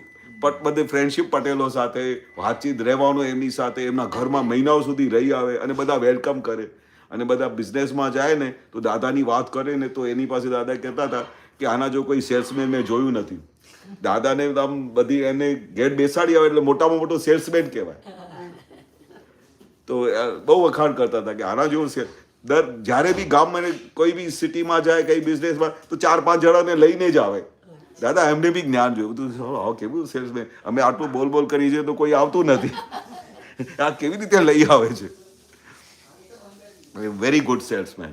તો આ બધું કરે. પછી એમની તો વાત દાદા વારે ઘડી બધી સેટલ કરે. એને કઈ બી પ્રોબ્લેમ હોય એની સાથે દરેક વસ્તુ ડિસ્કસ કરે અને કામ પૂરું કરે. તો જ્યારે આ કમ્પ્લેન કરી કે ભાઈ દાદા અને ખાવા ઉપર બહુ આમ રોજે આમ કરે કે આ શું બનાવ્યું છે. પછી વાઈફને કે તું બધા પેલા ચંદ્રકાંતભાઈના ઘરે જા અને એને ત્યાં રંજન ભાભી પાસેથી બધું શીખી આ. પછી એમને વારે ઘડી એમને મોકલે. દરેક જેટલા બી પટેલો એના ઓળખાણ મહાત્મા થતા જાય ને એમના ઘરે મોકલી આવે અને ત્યાં જઈને એ બધું શીખી આવતા હતા. કે મારે તો બધું મારે તો એટલું બધું એ કરી દીધું છે કે મને કશું દેખાતું નથી. સપનામાં પટેલ દેખાય છે, એમનું રસોડું જ દેખાય. પછી એના રસોડામાં જે બધા મસાલા મૂક્યા એ બધા ઘરમાં લઈ આવે. તો કે આ જ રીતે જમવાનું બનાવવાનું. પછી હા બે વાર એને બીજે ક્યાં ગમે જ નહીં. ભાઈ જમવાનું હોય તો મને ગમે તે થઈ જાય ને પટેલના ઘરે જ જમવાનું. અને પછી કુદરતી પછી એમને મળતું બી એવું હતું જેના આશય મુજબ હોય. તો પછી ભાભીએ જ્યારે કમ્પ્લેન કરી કે બધા આખો દિવસ આ કે છે કે ગુજરાતી બનાવો, આ બનાવો, તે બનાવો, અને પટેલની જેમ ઘરમાં જાય ઘી બી એકદમ બરોબર નાખવાનું. કે એ તો કે એ આટલું જ નાખે કોલેસ્ટ્રોલ થઈ જશે, આમ થઈ જશે. એની બધી જે ડિઝાઇન પેલી બદલાઈ ગઈ. હવે થાય શું? તો પછી ભાભી એક દિવસ વાત કરી. પછી દાદાએ કહ્યું હવે આજે એનું ઓપરેશન કરવું પડશે. ગમે છે ખરું અમે કહ્યું, પણ દાદા એકદમ આકાશમાં આમ ચડાવી બી દેતા હતા ને પછી ગમે ત્યારે આમ મોકવા નીચે પાડી બી દેતા હતા. પછી કહે કે આને આટલું બધું રસ થઈ ગયો છે તો હવે એને કંઈ સીધું કરવું પડશે. તો એક દિવસ પછી દાદા એ પછી ભાભી કહી જાય ને તો પછી દાદા નોટેડ કરી નાખે, પણ ઓન ધ સ્પોટ ઓપરેશન નહીં કરે. પછી જ્યારે કંઈ એવું સત્સંગ નીકળે ને પછી તે દિવસે એનું કનેક્શન કરી દે. તો પછી કે કન્યા તને ખાવામાં બધું બહુ રુચિ નહીં? હા દાદા દાદા મને બહુ જમે, પટેલનું જમવાનું. એટલે દાદા પોતે પટેલ એટલે એને એવું લાગે કે એને બહુ દાદાને સારું લાગશે. દાદા હા મને બહુ ગમે આ. એટલે મને ઘરમાં બી દાદા ભાભીને કહી દીધું છે રંજનબેનને કે મારે આ જ રીતે જમવાનું બનાવવાનું, હાંડવો આવી રીતે બનાવવાનો. એ પછી શીખી આવે એના વાઈફને કહીને કે હાંડવો એને બહુ ભાવે. પછી અચાનક કહી દીધું કન્યા તે રાત્રે આજે તે હાંડવો ખાધું પછી સવારે શું થાય છે? ગોડ, એ ખબર તો હોય કે સવારે બધાને શું થાય છે. હાલો આટલું જે હાંડવો ખાધું તે સવારે બધી ટેસ્ટ બી જતી રહી, અને એની પછી સવારે શું દશા થાય કે આપણે પોતાના બાથરૂમમાં બી અમને ના ગમે પોતાને. એટલે દાદાએ એવું રહસ્ય ખોલું ને, ખાવા ઉપરની રુચિ જતી રહી કાયમ માટે. આ શું બનાવ્યું છે, આજે મને આ ખાવાનું છે, કોઈ દિવસે કમ્પ્લેન નહીં, કોઈ દિવસે ક્વેશ્ચન નહીં. જે આવ્યું ટેબલ પર તે દાદાએ પછી ખુલ્લું કર્યું કે જે પણ ટેબલ પર આવે છે ને તે જ આજે મારે અંદરની રિક્વાયરમેન્ટ છે. કારેલા આવ્યા તો કારેલાની રિક્વાયરમેન્ટ છે, ભજી આવ્યા તો રિક્વાયરમેન્ટ. વગર કંઈ કચકચ કરે ધી એન્ડ કરો ને, તારણ કાઢો ને કે એનું સવારે શું થાય છે. નહીં તો આખો દિવસ ખાવા ઉપર રુચિ, આ બરોબર નથી, આમાં રસ બરોબર નથી, આ ટેસ્ટ બરોબર નથી, આમાં મીઠું વધારે નાખ્યું છે. આખો દિવસ જમવાનો પર ઓપરેશન ચાલતા હોય તો બધા ઓપરેશન બંધ થઈ ગયા. હા હા હા હા હા તમારે એવું યાદ અપાવવાનું, નહીં તો આ ટેપ બંધ નહીં થાય. હા હા ચાલો. જય સચ્ચિદાનંદ, જય સચ્ચિદાનંદ. દાદા ભગવાનના અસીમ જય જયકાર હો.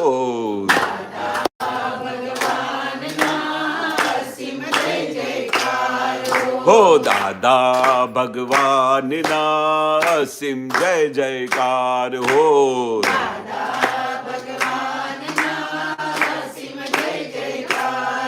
હો દાદા ભગવાનના અસીમ જય જયકાર હો.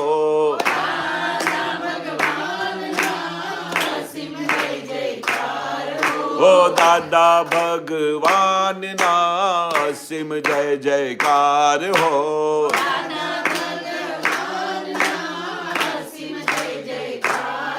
હો દાદા ભગવાનના અસીમ જય જયકાર હો.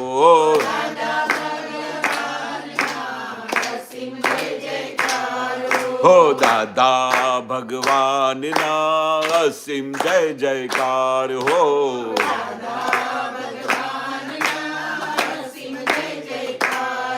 હો દાદા ભગવાનના અસીમ જય જયકાર હો.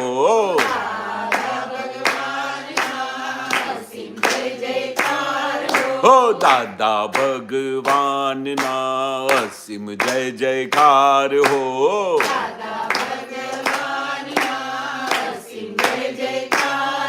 હો દાદા ભગવાનના અસીમ જય જયકાર હો.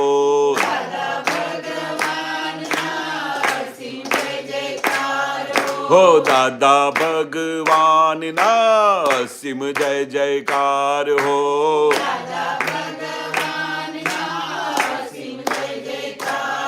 હો દાદા ભગવાનના અસીમ જય જયકાર હો.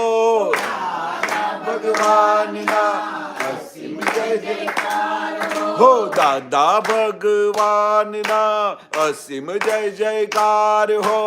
દાદા ભગવાનના હો. દાદા ભગવાનના અસીમ જય જયકાર હો. અસીમ જય જયકાર હો. દાદા ભગવાનના અસીમ જય જયકાર હો.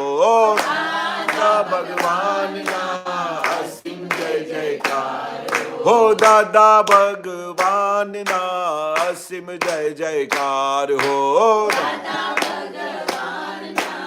અસીમ જય જયકાર હો. દાદા ભગવાનના અસીમ જય જયકાર હો.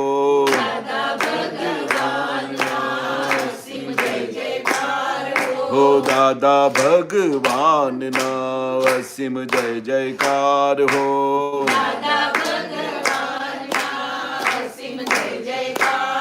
હો દાદા ભગવાનના અસીમ જય જયકાર હો.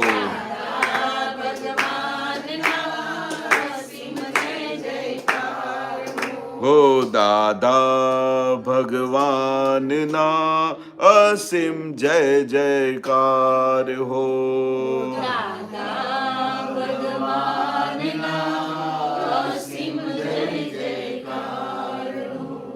જય સચ્ચિદાનંદ, જય સચ્ચિદાનંદ, જય સચ્ચિદાનંદ, જય સચ્ચિદાનંદ, જય સચ્ચિદાનંદ, જય સચ્ચિદાનંદ.